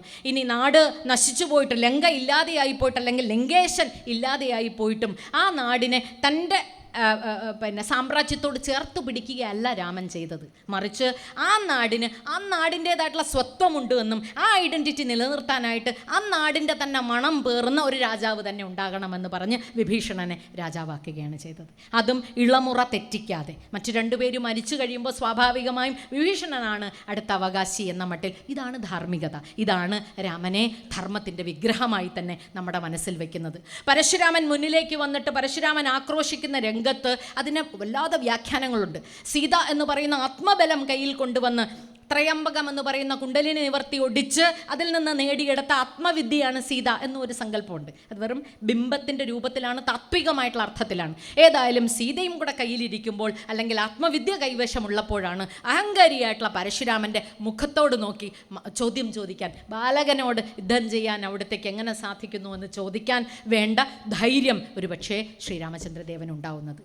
അഹങ്കാരം എന്ന് പറയുന്നത് ഇല്ലാതെയായാൽ മാത്രമേ അവിടെ നിന്ന് ജ്വലിതമാനമായിട്ടുള്ള അംഗീകാരം അഥവാ അനുഗ്രഹം അടുത്ത തലമുറയ്ക്ക് കൈമാറി നിഷ്കാസനം ചെയ്യാൻ സാധിക്കുകയുള്ളൂ പരശുരാമന്. അതിനുവേണ്ട ഒരു ഇടവും ഉണ്ടായിട്ടുണ്ട്. ഇത് തന്നെ മറ്റൊരിടത്തും നമുക്ക് കാണാൻ സാധിക്കും. വള്ളക്കാരൻ ശ്രീരാമചന്ദ്രദേവനോട് അഹല്യയ്ക്ക് മോക്ഷം കൊടുത്തതുപോലെ അവിടുന്ന് എവിടെ ചവിട്ടിയാലും അവിടെ എന്തെങ്കിലും പാദത്തിൽ ധൂളിയുണ്ട് എങ്കിൽ അതെല്ലാം പിന്നെ പെണ്ണായി മാറുമോ വേറെ ആരെങ്കിലുമൊക്കെ ആയി മാറുമോ ചെയ്താൽ വള്ളക്കാരനാണേ എനിക്ക് ഈ വള്ളമേ ഉള്ളേ, അതുകൊണ്ട് കാലൊന്ന് തൂത്തിട്ട് വരണം എന്ന് പറയുമ്പോൾ അദ്ദേഹം കാല് കഴുകിയിട്ട് തന്നെ വള്ളത്തിനകത്തേക്ക് കടക്കുമ്പോൾ അതും നമുക്കൊന്ന് വ്യാഖ്യാനിക്കാവുന്നതാണ്. തൻ്റെ കൈവശമുണ്ടായിരുന്ന തമോ ഗുണങ്ങൾ എന്തെങ്കിലും ഉണ്ടെങ്കിൽ, രജോ ഗുണങ്ങൾ എന്തെങ്കിലും ഉണ്ടെങ്കിൽ അതെല്ലാം കടന്നിട്ട് കഴുകിക്കളഞ്ഞിട്ട് മാത്രമേ നദി കടക്കാനാവുകയുള്ളൂ. ഇനി ഞാൻ പോകുന്നത് വനത്തിനുള്ളിലേക്കാണ്, അല്ലെങ്കിൽ വനവാസ കാലത്തിലേക്കാണ്. അതിന് ഏറ്റവും സത്വഗുണ സമ്പന്നമായി ഞാൻ മാറേണ്ടതുണ്ട് എന്ന് ധാർമ്മികമായി പറയാതെ പറയുകയും കൂടെ ചെയ്യുന്നുണ്ട് ഈ കഥാസന്ദർഭത്തിൽ. ശൂർപ്പണഖയും മാരീചനും 2 രീതിയിലുള്ള കാമത്തിൻ്റെ പ്രതീകങ്ങളായി നമുക്ക് കാണാം. അപ്പം ധർമ്മം ഒന്ന് ആലോചിച്ച് നോക്കൂ. അവൾ എന്ന് പറയുന്നത് കാമകീ ധർമ്മമാണ് കൃത്യം ചെയ്യുന്നതെങ്കിലും അവളിലും കാമം എന്ന് പറയുന്നത് കൂടുതലായി നിൽക്കുന്നു. അതിനെ മുറിച്ച് കളയുക എന്നും അഹങ്കാരം ഇല്ലാതെയാക്കുകയും മാത്രമാണ് ആ കാമത്തിനെ ഇല്ലാതെയാക്കാനുള്ള ഏകമാർഗം. മാരീചനാകട്ടെ, മാരീചന് അമ്പ് കൊള്ളുമ്പോഴേക്കും മാരീചൻ ഇല്ലാതെയാകുമ്പോൾ കാമം ശരിക്കും ഉണ്ടാകുന്നത് സീതയ്ക്കാണ്. കാരണം ഒരു സ്വർണ്ണ മൃഗത്തിനെ കാണുമ്പോഴുള്ള ആസക്തി സീതയെ ദുരന്തത്തിലേക്ക് നയിച്ചു എന്നുള്ള ധർമ്മബോധവും കൂടെ ഈ കഥ നമുക്ക് പറഞ്ഞു തരുന്നുണ്ട്. അവിവേകം നശിച്ചാലേ രാമനെ കാണാൻ പറ്റുള്ളൂ എന്ന് ബാലിക്ക് കൊടുക്കുന്ന ഒരു ധർമ്മബോധമുണ്ട് മറഞ്ഞിരുന്ന് അമ്പെയ്യുമ്പോൾ ഉണ്ടാകുന്നത്. ലങ്കയുടെ അഹങ്കാരം, പിന്നെ ഹനുമാനെ സംബന്ധിച്ച മറ്റൊരു ധാർമ്മികമായിട്ടുള്ള സനാതനധർമ്മം പുലർത്തുന്ന ഗംഭീരമായിട്ടുള്ളൊരു കഥ, ഒരു പരിപ്രേക്ഷ്യമുണ്ട്. അതിതാണ്, ലങ്കയെ അഗ്നിക്കിരയാക്കിയ ഹനുമാൻ ആ ഇരയാക്കിയ ലങ്കയിൽ നിന്ന് വിഭൂതി സംഭരിച്ച് ചാരം മുഴുവൻ കൂട്ടിവെച്ചിട്ട് അത് വിതറി. ഈ വിഭൂതി ഞാൻ നേരത്തെ കാശിയെ പറ്റി പറഞ്ഞതുപോലെയാണ്. കാശി വിശ്വനാഥ ക്ഷേത്രത്തിൻ്റെ തൊട്ടടുത്ത് തന്നെ മണികർണിക ഘട്ടിൻ്റെ ശവദാഹം നടക്കുന്ന ഇടത്തിന് തൊട്ടടുത്ത് മറ്റൊരു കാലഭൈരവൻ്റെ കുഞ്ഞ് ഒരു ക്ഷേത്രമുണ്ട്. ആ ക്ഷേത്രത്തിൽ ഇവിടെ നിന്ന് കിട്ടുന്ന വിഭൂതിയാണത്രേ, അതായത് ചുടലഭസ്മമാണത്രേ കൊടുക്കുക. നമ്മുടെ ഇവിടുത്തെ കണ്ണൂരൊരു ക്ഷേത്രത്തിലുള്ളതുപോലെ നായാണ് അവിടുത്തെ ഭഗവാന്റെ വാഹനവും. അപ്പം ജീവിതത്തിൻ്റെ അങ്ങേക്കോണും ഇങ്ങേക്കോണും കൃത്യമായി നമ്മുടെ മുമ്പിൽ കാട്ടിത്തരുമ്പോൾ നീ ധരിക്കുന്ന ഭസ്മം എന്നുള്ളത് കാലകാലനാണല്ലോ. സാക്ഷാൽ നമ്മുടെ ഭഗവാന്റെ മുമ്പിലാണ് നാം ഇരിക്കുന്നത്. അപ്പം പെരുന്തട്ട് ഭഗവാനെ പോലെ തന്നെ കാലകാലനായിരിക്കുമ്പോൾ ഭസ്മം എടുത്ത് ഇങ്ങനെ അണിയുന്നത് എന്തും കരിഞ്ഞതിൻ്റെയാണ്, അത് ചിതാഭസ്മവും തന്നെയാകുമെന്ന് മലയാളികൾക്ക് നാറാണത്തെ ഭ്രാന്തൻ കൃത്യമായി ചിതയിൽ തന്നെ കാലെടുത്ത് ഇങ്ങനെ വെച്ച് കാൽകാഞ്ഞിരിക്കുമ്പോൾ നമ്മൾ പഠിപ്പിച്ചിട്ടുമുണ്ട്. ഈ വാർത്ത നമുക്കിതിനകത്ത് രാമായണത്തിനകത്ത് കാണാൻ സാധിക്കുന്നത് ഹനുമാനിലൂടെയാണ്. വിഭൂതി വാരി എറിഞ്ഞിട്ട് ലോകരോടായി പറഞ്ഞു വെക്കുന്നു, ഇത്ര ഉള്ളൂ ജീവിതം എന്ന്. അതുമല്ല, ഒന്ന് കരിയുമ്പോൾ ഒന്ന് ഇല്ലാതെയാകുമ്പോൾ അതെങ്ങനെ പുണ്യമായി മാറുന്നുവെന്ന്. ഒരുപക്ഷെ അവിടുത്തെ തമോ ഗുണങ്ങളെല്ലാം ഇല്ലാതെയാക്കിയിട്ട് സത്വഗുണത്തിൻ്റേതായിട്ടുള്ള വിഭൂതിയാകാം വാരി എറിഞ്ഞിട്ടുണ്ടാവുക ഹനുമാൻ. സ്വയം മർത്യാവതാരം എന്ന് പറഞ്ഞുകൊണ്ട് തന്നെ സീതയും രാമനും നിർദ്ധാനം ചെയ്യുന്ന, അന്തർധാനം ചെയ്യുന്ന അവസാന നിമിഷങ്ങൾ, ഒരാൾ ജലസമാധിയിലാണ്, സരയൂ നദിയിലേക്ക് ഇറങ്ങിപ്പോകുന്നു. ആ പഞ്ചഭൂതത്തിലേക്ക് ലയിക്കുന്നത് എങ്ങനെയാണെന്ന് നോക്കൂ. മറ്റൊരാൾ ഭൂമി വിളർന്ന് ഭൂമിക്കകത്തേക്ക് തന്നെയാണ് പോകുന്നത്. സിതത്തിൽ നിന്ന് വന്നവളായതുകൊണ്ട് തന്നെ, ഭൂമിദേവിയുടെ മകളായതുകൊണ്ട് തന്നെ അമ്മയുടെ മടിത്തട്ടിലേക്ക് മടങ്ങിപ്പോക്ക് എന്ന് പറയുന്നത് ഗംഭീരമായി പ്രതീകാത്മകമായി ചെയ്യുന്നു. പക്ഷേ സ്വയം മർത്യാവതാരം എന്നുറക്കെ ഘോഷിക്കുന്ന അവതാരങ്ങൾ, ഞാൻ മർത്യനാന്നേ, ഞാൻ ദൈവമല്ല, എങ്ങനെ ഒരു മർത്യനാകണമെന്നും ഞാൻ വിശ്വസിക്കുന്ന അങ്ങനെയാണ്. അത് വിഷ്ണുവിൻ്റെ അവതാരം എന്ന് സങ്കല്പിക്കാതെ വാൽമീകി എങ്ങനെയാണോ നമ്മുടെ മുമ്പിൽ സാധാരണ ഒരു രാജാവ് എന്ന മട്ടിൽ അനുവർത്തിച്ചത്, അങ്ങനെ നോക്കിക്കണ്ടാൽ രാമനെ നമുക്ക് വേറൊരു കണ്ണോടുകൂടി കാണാൻ പറ്റും. രാമൻ എങ്ങനെയാണ് അവതാരമായി മാറുന്നത്, രാമൻ എങ്ങനെയാണ് ഭഗവാനായി മാറുന്നത്, രാമൻ എങ്ങനെയാണ് ബ്രഹ്മത്വം പ്രാപിക്കുന്നത്. ജീവിതത്തിലുടനീളമുള്ള സംഘടനകളിലൂടെ കടന്ന് ഏറ്റവും ഒടുവിൽ നിർമ്മമനായി, ഇതിൻ്റെ ഘട്ടങ്ങളിൽ ഒരിടത്തും കലുഷിതമായി മാറാതെ നിർമ്മമനായി നിൽക്കുകയും തൻ്റെ ധർമ്മത്തിൽ നിന്ന് അണുകിട വ്യതിയാനം വരുത്താതെ നിൽക്കുകയും ചെയ്തപ്പോഴാണ് സാധാരണ ഒരു മനുഷ്യൻ അവതാരമായി മാറിയത്. അങ്ങനെ നോക്കിക്കണ്ടാൽ ഗംഭീരമാണ്. ഇത് തന്നെ ശ്രീകൃഷ്ണൻ്റെ കഥയുമായി ചേർത്ത് മഹാഭാരതത്തിലും വായിക്കാൻ നമുക്ക് സാധിക്കും. സ്വയം മർത്യാവതാരം തന്നെയാണ്. കാരണം എന്താ, സമ്പൂർണ്ണാവതാരം എന്നാണ് നമ്മൾ ശ്രീകൃഷ്ണനെ പറയുന്നത്. മഹാഭാരതത്തിലെ കേന്ദ്രബിന്ദു അവതാരം എന്ന അർത്ഥത്തിൽ തന്നെ അതിനെ നോക്കിക്കാണേണ്ടത് ഇങ്ങനെയാണ്. ജനിച്ചപ്പോൾ ജീവിതത്തിൽ ഉടനീളം 54 വധശ്രമങ്ങൾ ഭഗവാന്റെ അടുത്ത് നടത്തിയത്. 54 വധശ്രമങ്ങൾ. ജനിച്ച ഉടനെ സ്വന്തം അമ്മയിൽ നിന്ന് മാറി നിർത്തുക, അതിനപ്പുറമൊക്കെ ഒരു ദുഃഖമുണ്ടോ? തടവറയിൽ ജനനം, ഇഷ്ടപ്പെട്ട പെണ്ണിനെ വേൾക്കാൻ സാധിക്കാതെ പോവുക, നരകാസുരൻ്റെ കൊട്ടാരത്തിൽ നിന്ന് അനവധി സ്ത്രീകളെ സനാഥരാക്കിയപ്പോൾ, അവിടെ മുഴുവൻ ലൈംഗിക അടിമകളെ പോലെ എന്ന് വേണമെങ്കിൽ നമുക്ക് പറയാം, അങ്ങനെ കഴിഞ്ഞിരുന്ന സ്ത്രീകളെ അവിടെ നിന്ന് മോചിപ്പിച്ച് അവർക്ക് സ്വാതന്ത്ര്യം കൊടുക്കുകയും അവർക്ക് സംരക്ഷണം കൊടുക്കുകയും ചെയ്തപ്പോൾ സ്ത്രീജിതൻ എന്ന ചീത്തപ്പേരും കൂടെ, 16,008 ഭാര്യമാർ എന്നൊക്കെ പേരൊക്കെ ഉണ്ട് ഇല്ലേ, ഏറ്റവും സ്ത്രീജിതൻ എന്ന പേര്. എന്തെല്ലാം അപവാദങ്ങൾ, സെമന്തകം, മോഷ്ടിക്കാത്ത സെമന്തകം, നീയാണ് സെമന്തക കള്ളൻ എന്ന പേര്. അത് കിട്ടി സത്രാജിത്തിന് തിരിച്ചു കൊടുത്തിട്ടും കള്ളപ്പേര് മാറിയില്ല. ജീവിതത്തിൽ ഏറ്റവും അവസാനം വരെയും യുദ്ധം വേണ്ട, യുദ്ധം വേണ്ട, യുദ്ധം വേണ്ട എന്ന് പറഞ്ഞ് കൗരവരോടും പാണ്ഡവരോടും ദൂതിനായി പല പോയി ഒരു രാജ്യം, ഒരു ലോകം, ഒരു ഗ്രാമം, ഒരു വീട്, ഇത്ര വരെ പറഞ്ഞിട്ടും നടക്കാത്ത യുദ്ധത്തിൽ, ആ യുദ്ധത്തിൽ ഞാൻ ശസ്ത്രം എടുക്കില്ല എന്ന് പറഞ്ഞിട്ടും ഗാന്ധാരിയുടെ ശാപം, നീ യുദ്ധക്കൊതിയനാണ് കേട്ടോ. ഗാന്ധാരിയുടെ ശാപം അപ്പോഴും മുഖം കുനിച്ച് നിർന്ന് അത് സ്വീകരിക്കുകയാണ് ചെയ്തത് സാക്ഷാൽ ശ്രീകൃഷ്ണ ഭഗവാൻ. ഒന്നാലോചിക്കൂ, എങ്ങനെയാണ് ശ്രീകൃഷ്ണൻ എന്ന് പറയുന്ന സാധാരണ മനുഷ്യൻ സമ്പൂർണ്ണ അവതാരമായി മാറുന്നത്. അക്ഷോഭിനായി അവസാനം വരെ നിന്നു എന്ന് മാത്രമല്ല, എപ്പോഴും അദ്ദേഹത്തിൻ്റെ ചുണ്ടിൽ തത്തിക്കളിക്കുന്നൊരു പുഞ്ചിരിയും ഉണ്ടായിരുന്നു. ജീവിതം എന്ന് പറയുന്നത് പ്ലേഫുൾനെസ് എന്നാണ് അതിനെ പറയുക. തമാശയായിട്ട്, ജീവിതമായിട്ട്, ആഘോഷപൂർവ്വമായിട്ട് കൊണ്ടാടപ്പെടേണ്ടതുണ്ട്. എന്തെല്ലാം ഹിതമോ അഹിതമോ വരട്ടെ, അതുകൊണ്ടാണ് വേദസാര സർവസ്വമായ, ഉപനിഷത് സാര സർവസ്വമായ ഭഗവത്ഗീതയുടെ ഉപജ്ഞാതാവ്, അല്ലെങ്കിൽ ആരുടെ വായിലൂടെയാണ് അത് വരേണ്ടത്, സാക്ഷാൽ ശ്രീകൃഷ്ണ ഭഗവാന്റെ തന്നെ എന്ന് വന്നത്. അർജുനനിൽ പരിണാമം സംഭവിപ്പിക്കാൻ, മാറ്റം സംഭവിപ്പിക്കാൻ ശ്രീകൃഷ്ണ ഭഗവാന് സാധിച്ചതും അതുകൊണ്ട് തന്നെയാണ്. ഭഗവത്ഗീത എന്ന് പറയുന്നത് വെറുതെ ഒന്ന് നോക്കിക്കാണേണ്ടതല്ല, മറിച്ച് ഒരു ഗൃഹസ്ഥാശ്രമി മറ്റൊരു ഗൃഹസ്ഥാശ്രമിയോട് പറയുന്ന കാര്യമാണ്. ഭഗവാൻ ഒരു മലയുടെ മുകളിൽ കയറി നിന്ന് നാട്ടുകാരോടെല്ലാം എന്താ ഇങ്ങനെ ചെയ്തോ എന്ന് പറയല്ല ചെയ്യുന്നത്. ഞാനും നീയും സമാണ്. ഏറ്റവും ഒടുവിൽ പറയുന്നുണ്ട് അതിഗുപ്തമായിട്ടുള്ള ജീവിത രഹസ്യങ്ങൾ, തത്വം, ഇന്നേ വരെ ആരും കേട്ടിട്ടില്ലാത്തത്, ഉപയോഗിക്കാത്തത്, അറിയാൻ പാടില്ലാത്തത് നിന്നോട് പറഞ്ഞു കേട്ടോ അർജുന. ഞാൻ പക്ഷേ നീ നിന്റെ തുലാസിലിട്ടൊന്ന് തൂക്കി നോക്കി, നിനക്ക് കൊള്ളാമെന്നുണ്ടെങ്കിൽ കൊള്ളൂ, ഇല്ലെങ്കിൽ തള്ളിക്കളയൂ. ഇതൊരു ജനാധിപത്യ സ്വഭാവമാണെന്ന് ആലോചിക്കൂ. ഇതാണ് സനാതനധർമ്മത്തിൻ്റെ കാതൽ എന്ന് ഞാൻ വിശ്വസിക്കുന്നു. ഇതെല്ലാം ഞാൻ പറഞ്ഞു തന്നിരിക്കുന്നു, സ്വീകരിക്കണം എന്ന് പറയുകയല്ല ചെയ്യുന്ന, ആജ്ഞയല്ല, മറിച്ച് നിൻ്റെ ഉള്ളിൽ നിൻ്റെ തന്നെ മനസ്സിട്ട് നീ വെക്കൂ. കാരണം ഞാൻ എങ്ങനെയാണോ ബ്രഹ്മം, അതുപോലെ തന്നെ നീയും ബ്രഹ്മം തന്നെ. എനിക്ക് വിലയിരുത്താൻ പറ്റുന്നത് പോലെ നീയും ആ സമം എന്ന തോന്നൽ കൃത്യമായി കൊണ്ടുവരാൻ ഭഗവാന് സാധിക്കും. മഹാഭാരതത്തിനെ പറ്റി പറയേണ്ടതൊന്നുണ്ട്. മഹാഭാരതം എന്ന് പറയുന്നത് ലോക ഇതിഹാസങ്ങൾ, പ്രത്യേകിച്ചും ഗ്രീക്ക് ഇതിഹാസങ്ങളായിട്ടുള്ള ഒഡീസിയും ഇലിയഡും കൂടെ ചേർത്ത് വെച്ചാൽ അതിൻ്റെ 13 ഇരട്ടിയാണ്. എൻ്റെ വലിപ്പം ഒന്ന് ആലോചിച്ച് നോക്കൂ. സനാതനധർമ്മത്തിൻ്റെ കരുത്ത് അത് എന്നാണ് ഞാൻ വിശ്വസിക്കുന്നത്. അതുകൊണ്ടാണ് അതിനെ മഹത്വാത് ബൃഹത്വാത് ച മഹാഭാരതം ഉച്യതേ എന്ന് പറയുന്നത്. മഹത്വമുള്ളതുമാണ്, ബൃഹത്വമാണ്, ഇതിനപ്പുറമില്ല. കാരണം 1.25 ലക്ഷം ശ്ലോകങ്ങളാണ്. പഞ്ചമവേദമായിട്ട് അതിനെ പറയുന്നുണ്ട്. 18 പർവ്വങ്ങളുണ്ട്. പിന്നെ 3 തവണ വ്യാഖ്യാനിക്കപ്പെട്ടിട്ടുണ്ട്. വ്യാസൻ വൈശമ്പായനോട് പറഞ്ഞു, വൈശമ്പായൻ ആ കേട്ടത് സൂതനോട് പറഞ്ഞു. ജനമേജയ യജ്ഞം നടന്നപ്പോൾ സൂതൻ അത് ശൗനകാദി ഋഷിമാർക്ക് നൈമിഷകാരണ്യത്തെപ്പറ്റി പറഞ്ഞു. അപ്പോൾ വ്യാഖ്യാനം 3 തട്ടായി. 3ാമത്തെ തട്ടാണ് നമുക്ക് കിട്ടിയിരിക്കുന്ന സച്ചാൽ മഹാഭാരതം. അപ്പോൾ എത്ര സീവ് ചെയ്ത് കടഞ്ഞെടുത്ത് എത്ര മനോഹരമായി അത് രൂപം കൊണ്ടുവന്ന് നോക്കൂ. മഹാഭാരതത്തിൽ പറയുന്ന ഒരു ശ്ലോകമുണ്ട്, യദി ഹാസ്തി തദന്യത്ര എന്നേ ഹാസ്തി ന തത് ക്വച്ചിത്.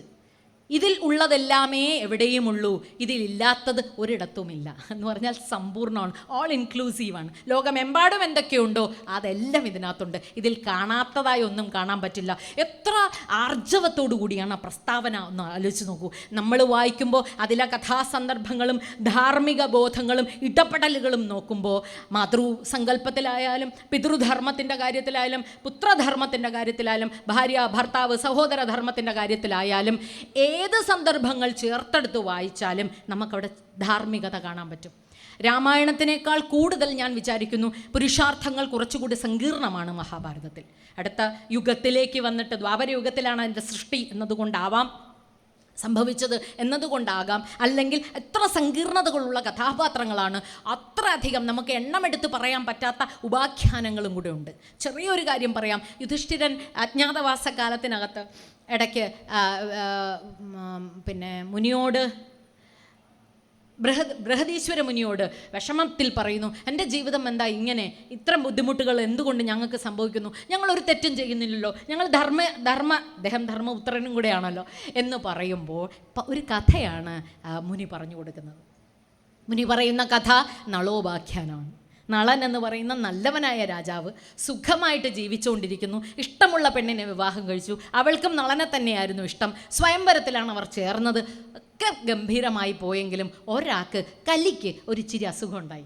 കലിയുടെ അസുഖത്തിൻ്റെ ബാക്കിയാണ് നളൻ ജീവിതത്തിൽ മുഴുവൻ സർപ്പദംശമേറ്റു, കലിബാധിതനായി, ദുഃഖം മുഴുവൻ, വിരഹം സംഭവിച്ചു, വേർപിരിഞ്ഞു, രാജ്യം നഷ്ടപ്പെട്ടു, പുഷ്കരന് വേണ്ടി രാജ്യം കൂടി. ഈ ചെറിയൊരു ഉപാഖ്യാനമാണ്. 100 കണക്കിന് ശകുന്തള ഉപാഖ്യാനമെല്ലാം മഹാഭാരതത്തിനകത്തുള്ള ഉപാഖ്യാനങ്ങളാണ്. ഓരോ കഥയും എന്നെയും നിങ്ങളെയും പഠിപ്പിക്കുന്ന ജീവിത പാഠങ്ങൾ ധർമ്മത്തിൻ്റേതായിട്ടുള്ള പാഠങ്ങളാണ്, ധാർമ്മികതയുടെ ആയിട്ടുള്ള പാഠങ്ങളാണ്. ഈ പാഠങ്ങൾ നമ്മെ എവിടെ നാം നിൽക്കുന്നുവെന്നും എപ്രകാരമാണ് നാം ഇടപെടേണ്ടതെന്നും എങ്ങനെ നാം പെരുമാറിയാൽ നമുക്ക് അത്ഭുതകരമായിട്ടുള്ള മാറ്റങ്ങൾ സമൂഹത്തിലും നമുക്കുള്ളിലും മോക്ഷപ്രാപ്തിയിലേക്കും നമ്മെ നയിക്കാൻ ചെയ്യാൻ പറ്റും എന്നുള്ളത് പറഞ്ഞു തരുന്നുണ്ട്. യഥോ ധർമ്മ സ്തതോ ജയ എന്നുറക്കെ ശ്ലാഘിച്ച ഗാന്ധാരി. കണ്ണുകെട്ടിയ അമ്മ നമുക്ക് പറഞ്ഞു തരുന്ന വലിയൊരു പാഠമുണ്ട്. കുട്ടികളുടെ ദുഷ്ചെയ്തികളുടെ നേരെ കുട്ടികൾ ചെയ്യുന്ന നല്ലതും ചീത്തയും കണ്ണും തുറന്നു തന്നെ കാണുക. അരുതുകൾ ചെയ്യുന്നുവെങ്കിൽ അരുത് എന്ന് പറയാൻ വേണ്ട വലിപ്പം കണ്ണിന് കൊടുക്കുക. കെട്ടിവെച്ചാൽ ഫലം നൂറ്റവറില്ലാതെയായി എന്ന് ഗാന്ധാരി പറയുന്നു. പക്ഷേ ഗാന്ധാരി കാട്ടിത്തരുന്നു. ഗാന്ധാരി 100 തവണയും തൻ്റെ നേരെ നമ്രശിരസ്കനായി നിൽക്കുന്ന ദുര്യോധനനോട് കൊടുത്ത വരം ഇത് മാത്രമേ ഉള്ളൂ, നിൻ്റെ ഭാഗത്ത് നന്മയുണ്ടെങ്കിൽ നന്മയുണ്ട് കേട്ടോ. യഥോധർമ്മ സ്തതോ ജയ, ഇത്രേ പറയണുള്ളൂ. നീ വിജയീഭവ എന്ന് പറയുന്നില്ല. പക്ഷേ അവൾ കൊടുക്കേണ്ടി വന്ന വില തൻ്റെ കണ്ണടച്ചു വെച്ചതിന് ആ അമ്മ. അപ്പോൾ അമ്മയുടെ ധർമ്മം, മാതൃധർമ്മം ഗാന്ധാരി പുലർത്തിയോ, എത്ര കണ്ട് കുന്തി പുലർത്തി എന്നതിൻ്റെ ഒരു തുലനവും കൂടെ ചെയ്യാൻ മഹാഭാരതം എന്ന സനാതന ധർമ്മത്തിൻ്റെ പാഠം എന്നെയും നിങ്ങളെയും പഠിപ്പിക്കുന്നുണ്ട്. ഭീഷ്മർ എന്ന് പറയുന്ന കഥാപാത്രം ഏറ്റവും കേമം എന്ന് ഞാൻ വിചാരിക്കുന്നു. കാരണം തൻ്റെ അമ്മയ്ക്ക് തൻ്റെ അച്ഛൻ ഇഷ്ടമുള്ള സ്ത്രീയെ വിവാഹം കഴിക്കാൻ വേണ്ടി ഏറ്റവും ഭീകരമായിട്ടുള്ള ശപഥം എടുത്ത ആളാണ് ഭീഷ്മർ. ഭീഷ്മർ ഇതിനകത്ത് മുഴുവൻ രംഗപ്രവേശം ചെയ്യുന്നുണ്ട് പല രീതിയിലും. വിചിത്രവീര്യനും ചിത്രാംഗതനും എന്ന് പറയുന്ന തൻ്റെ സഹോദരന്മാർക്ക് ജീവിക്കാനുള്ള അവരുടെ രാജകീയ സ്വഭാവങ്ങൾ ഇല്ലാതാവുകയോ അവർ ശോഷിച്ചു പോവുകയോ ഇല്ലാതെയായി ചെയ്യുകയോ ഒക്കെ ചെയ്തിട്ടും അവർക്ക് വേണ്ടി സ്ത്രീകളെ കട്ടെടുത്ത് കൊണ്ടുവന്ന് ഏൽപ്പിച്ചു കൊടുക്കുകയും അവരില്ലാതെയായി പോയിട്ടും ഒരു എന്താ പറയുക, തൻ്റെ പ്രതിജ്ഞയിൽ നിന്ന് അണുകിട മാറാതെ കൃത്യമായി എങ്ങനെയാണോ ഒരു കാർന്നവർ നോക്കിക്കാണേണ്ടത് എന്ന് മനസ്സിലായി. പക്ഷേ ഇദ്ദേഹത്തിന് ഈ ദസ്യുക്കൾക്ക് കിട്ടിയ ഒരു ശാപമുണ്ടായിരുന്നു. 8 ദസ്യുക്കളെ എടുത്ത് ഗംഗാനദിയിലേക്ക് തന്നെ സ്വർഗലക്ഷ്മി അല്ലെങ്കിൽ ഗംഗാമാതാവ് എറിഞ്ഞ കഥ നമുക്കറിയാം.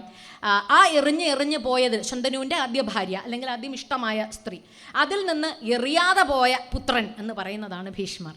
അപ്പം ഗംഗാദത്തൻ എന്നൊരു പേരുമുണ്ട്. ഗംഗയിൽ പോകാതെ തിരിച്ചു വന്നു, ഗംഗ തിരിച്ചു തന്നു എന്നർത്ഥത്തിൽ. ഈ ഗംഗാദത്തനെ ചേർത്ത് പിടിക്കുമ്പോൾ ഭീഷ്മർ എന്ന് പറയുന്ന ഗംഭീരനായിട്ടുള്ള ഒരു വലിയ ക്യാൻവാസ് നമ്മുടെ മുമ്പിൽ വ്യാസമുനി വരച്ചു വെച്ചിരിക്കുന്നു. വ്യാസമുനിയുടെ ഇടപെടലും ഇതിനകത്ത് ത്രൂ ഔട്ട് നമുക്ക് കാണാൻ സാധിക്കും. അംബിക, അംബാലിക, ദാസി ഇവർ 3 പേരിൽ എങ്ങനെ അവരിൽ കുട്ടികൾ ജനിപ്പിക്കണം എന്നുള്ള ഒരു കൃത്യത്തിൽ ഇടപെടുകയും എപ്രകാരമാണോ ഗർഭാധാനത്തിൻ്റെ സമയത്തുള്ള അമ്മയുടെ മനസ്ഥിതി അപ്രകാരം പുത്രന്മാരുണ്ടാകുമെന്ന് കഥയിലൂടെ പറഞ്ഞു തരികയും ചെയ്യുന്നു. അപ്പോൾ മാതൃധർമ്മം എന്ന് പറയുന്നത് വേറൊരു രീതിയിലാണ് അതിൻ്റെ പരിഭാഷ നമ്മൾ നോക്കിക്കാണുകയും വായിക്കുകയും ചെയ്യേണ്ടത്. അപ്പോൾ കണ്ണടച്ചു പിടിച്ചപ്പോൾ അന്ധനായ ഒരാളും വെള്ളറി വെളുത്തു പോയപ്പോൾ പാണ്ഡുവിനെ പോലെ രോഗം ഉള്ള ഒരാളും ഇനി അതിനുമൊക്കെ അപ്പുറം ഏറ്റവും സ്നേഹത്തോടെ ചേരാൻ വേണ്ടി തയ്യാറായി, ഗർഭധാരണത്തിന് വേണ്ടി തയ്യാറായി നിൽക്കുന്ന വെറും ദാസിയിൽ പോലും വിതുരനെ പോലെ കേമനായിട്ടുള്ള ഒരു പുത്രൻ ഉണ്ടാകും എന്നുള്ള ധാർമ്മികതയും കൂടെ സനാതനധർമ്മം മഹാഭാരതത്തിലൂടെ നമുക്ക് പറഞ്ഞു തരുന്നുണ്ട്, പഠിപ്പിച്ചു തരുന്നുണ്ട്. അമ്പയിൽ നിന്ന് ശിഖണ്ഡി രൂപം കൊണ്ടത് മറ്റൊരു ധാർമ്മികതയാണ്. എനിക്ക് സ്വാലനെ ഭാര്യയാവാനായിരുന്നു ഇഷ്ടം. ഞാനങ്ങനെ സ്വയംവരത്തിന് നിന്ന് എന്നെ അവിടെ നിന്ന് വലിച്ചിറക്കി വിചിത്രവീര്യന് കൊണ്ട് കൊടുത്താൽ പറ്റില്ല എന്ന് പറഞ്ഞ് ഭീഷ്മരോട് ഒരു പക്ഷേ ചൂണ്ടുവിരൽ തർജനി ഉയർത്തിയവൾ ആദ്യം അമ്പ. ആ അമ്പയ്ക്ക് പിന്നെ അവിടെയുമില്ല ഇവിടെയില്ല, സ്വാലനം സ്വീകരിക്കുന്നില്ല എന്നുള്ള ഘട്ടം വന്നപ്പോഴേക്കും ആത്മാഹൂതി ചെയ്തപ്പോൾ വെറുതെ ആത്മാഹൂതിയല്ല ചെയ്തത്. പകരം ഭീഷ്മർ, നീ ചെയ്ത തെറ്റിന്, നീ ചെയ്ത അധാർമികതയ്ക്ക് നീ വില കൊടുക്കേണ്ടി വരും എന്ന് പറയുന്നു. അപ്പോൾ ദസ്യുവിന് കിട്ടിയ പാപത്തിൻ്റെ ബാക്കി അനുഭവിക്കാതെ ശരശയ്യയിൽ കിടന്ന് സ്വച്ഛന്ത മൃത്യുവായിട്ടിരിക്കുക, എന്നിട്ട് ശരശയ്യയിൽ അനുഭവിക്കാവുന്നത് മുഴുവൻ ദുഷ്ചെയ്തികൾ മുഴുവൻ തൻ്റെ മുന്നിൽ പ്രചരിക്കുകയും നടക്കുകയും ചെയ്തപ്പോഴും ചെറുവിരൽ അനക്കാൻ പോലും ശക്തിയില്ലാതെ നിൽക്കുക. അധർമ്മപക്ഷത്താണ് എങ്കിലും നിസ്വരനായിട്ട് ഒരുപക്ഷെ നിസ്സഹായതയോടുകൂടി കൗരവപക്ഷത്ത് നിൽക്കേണ്ടി വരിക. ഇതെല്ലാം ധാർമ്മികതയുടെ മറ്റൊരു പാഠവും കൂടിയാണ് നമുക്ക് കാട്ടിത്തരിക. നീ ചെയ്ത തെറ്റിന്, നിനക്ക് സംഭവിച്ച അപച്യുതിക്ക് നീ വില കൊടുക്കേണ്ടി വരും. എത്രമാത്രം നീ ധാർമ്മികനാണെങ്കിൽ പോലും അവിടെ നിന്നൊരു പശ്ചാത്താപത്താൽ നിനക്ക് മോക്ഷം എന്നുള്ള കഥയും കൂടി രാമായണം നമുക്ക് മഹാഭാരതം പറഞ്ഞു തരുന്നുണ്ട്. ഭീമന് വിഷം കൊടുത്തിട്ട് ഗംഗയിലേക്ക് എറിഞ്ഞ ഒരു കഥയുണ്ട്. ഗംഗയിലേക്ക് താഴേക്ക് പോയപ്പോൾ ഭീമൻ്റെ അച്ഛനുമായി വായുവുമായി ബന്ധമുള്ള വാസുകി തന്നെ താഴെ ലോകം പാതാള ലോകത്തിൽ നാഗലോകത്തിലേക്ക് പോയി നാഗലോകത്തിൽ വന്നു ഭവിച്ച ഭീമന് ഏറ്റവും കഠോരമായിട്ടുള്ള വിഷം കൊടുത്തു എന്നും കഥയുണ്ട്. ഈ വിഷം മുഴുവൻ കൊടുത്തപ്പോൾ ഉഷ്ണേന ശാന്തി എന്ന് പറയുന്ന പോലെ അങ്ങോട്ട് താഴേക്ക് ഇല്ലായ്മ ചെയ്യാൻ ഭീമൻ എന്ന് പറയുന്ന വളരെ ക്ഷാത്രഗുണമുള്ള ഒരു യുവാവിനെ ഇല്ലാതെയാക്കാൻ ദുശാസനാദികൾ ചെയ്ത കർത്തവ്യം അല്ലെങ്കിൽ അവരുടെ കർമ്മം തിരിച്ചവർക്ക് അടിക്കുകയാണ് ചെയ്തത്. കാരണം അവിടെ നിന്ന് തിരിച്ചു വരുന്ന ഭീമൻ എത്രയോ ഇരട്ടി ആനകളുടെ ശക്തിയോടുകൂടിയാണ് തിരിച്ചു വരുന്നത്. അപ്പോൾ ചെയ്യുന്ന ധാർമ്മികതയ്ക്ക് വില കൊടുക്കേണ്ടി വരും എന്നുള്ളത് പറയാതെ തന്നെ പറഞ്ഞു പോകുന്നുണ്ട് പല സന്ദർഭങ്ങളിലൂടെയും. പാണ്ഡു കാമാസക്തനായി താൻ ചെയ്ത ഒരു അബദ്ധത്തിൽ തന്നെ തനിക്കൊരു ശാപമുണ്ട് എന്നും അപ്രകാരം തൻ്റെ ഭാര്യമാരെ പ്രാപിക്കാൻ തനിക്ക് അനുവാദമില്ല എന്നും തിരിച്ചറിഞ്ഞിട്ട് പോലും മാദ്രിയോട് ഒരു നിമിഷം അതിക്കാമം എന്ന് പറയുന്ന പോലെ, അതായത് ധർമ്മത്തിൽ നിന്ന് വിഭിന്നമായ ഒരു ഇടപെടൽ നടത്തേണ്ടി വന്നതുകൊണ്ട് ജീവത്യാഗം നടത്തേണ്ടി വരികയും അവിടെ അന്നത്തെ കാലത്ത് സതീ സമ്പ്രദായം എന്ന് പറയുന്ന സമ്പ്രദായം ഇല്ലാതെ ഇരിക്കെ താൻ കാരണമാണല്ലോ തൻ്റെ ഭർത്താവിന് ഇപ്രകാരം ഒരു ദുഃഖമുണ്ടായത് എന്ന് കണ്ടിട്ട് ചിതയിലേക്ക് ചാടി മരിക്കുന്ന മാദ്രിയും നമുക്ക് കാണാം. പക്ഷേ ഞാൻ അതിനോട് ചേർത്ത് വയ്ക്കുന്ന കേമമായിട്ടുള്ളൊരു ധർമ്മകഥ ധർമ്മപുത്രരുടെ കഥയാണ്. കുന്തി അമ്മയ്ക്ക് 3 മക്കളേ ഉള്ളൂ എങ്കിലും ആ 3 മക്കൾക്ക് ശേഷം കിട്ടിയ 2 മക്കളുണ്ട്. അത് മാദ്രിയുടേതായിട്ടുള്ള കുട്ടികളാണ്. ഇവർ 5 പേരാണ്. പഞ്ചപാണ്ഡവർ 5ആയിട്ട് തന്നെ, അത് കുന്തിയുടെ കൗന്ദേയരായിട്ട് തന്നെയാണ് വളരുന്നത് എല്ലാവരും. ഈ 5 പേരുടെയും ഇങ്ങനെ രൂപപ്പെടുത്തിയ അമ്മ, കൃത്യം മാതൃധർമ്മം പുലർത്തിയ അമ്മയാണ് കുന്തി എന്നതുകൊണ്ട് തന്നെയാകാം യക്ഷൻ്റെ കയ്യിലകപ്പെട്ട ധർമ്മപുത്രർ. കഥ എങ്ങനെയാണ് പോകുന്നത്? ഒരിടത്തൊരു യക്ഷനുണ്ട്. യക്ഷൻ ഒരു രാക്ഷസ രൂപത്തിലാണ് മാറിയിരിക്കുന്നത്, വേതാള രൂപത്തിലാണ്. അതിലെ ആര് കടന്നു പോയാലും അവരെ എല്ലാം ഭുജിക്കാനുള്ള അനുവാദവുമുണ്ട്. അപ്പോൾ ഭുജിക്കുന്നതിന് തൊട്ട് മുമ്പ് അവരോടൊരു ചോദ്യം ചോദിക്കും. ചോദ്യത്തിന് മറുപടി ഇല്ല എങ്കിൽ അപ്പം തന്നെ കൊല്ലാം. അങ്ങനെ ആദ്യം ദാഹിച്ചപ്പോഴാദ്യം ഭീമൻ പോയി, ഭീമനെ കൊന്നു നിന്നു, അല്ലെങ്കിൽ ഭീമനെ ഇല്ലാതെയാക്കി. അടുത്തയാൾ പോയി.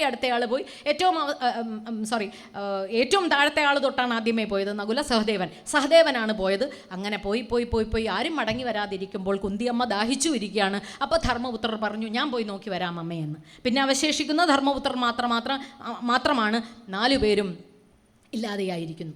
അവിടേക്ക് നടന്നു ചെന്ന അദ്ദേഹം കണ്ടത് ഭീകര ദൃശ്യമാണ്. തൻ്റെ 4 സഹോദരങ്ങളും മരിച്ചു കിടക്കുന്നു. ജ്ഞാതവാസ കാലവും കൂടിയാണ്. അപ്പോൾ ഈ മരിച്ചു കിടക്കുന്ന സന്ദർഭത്തിൽ എന്താ ചെയ്യേണ്ടത്? ഞാൻ ചോദിക്കുന്ന ചോദ്യത്തിന് മറുപടി പറയൂ എന്ന് അച്ഛൻ പറയുന്നു.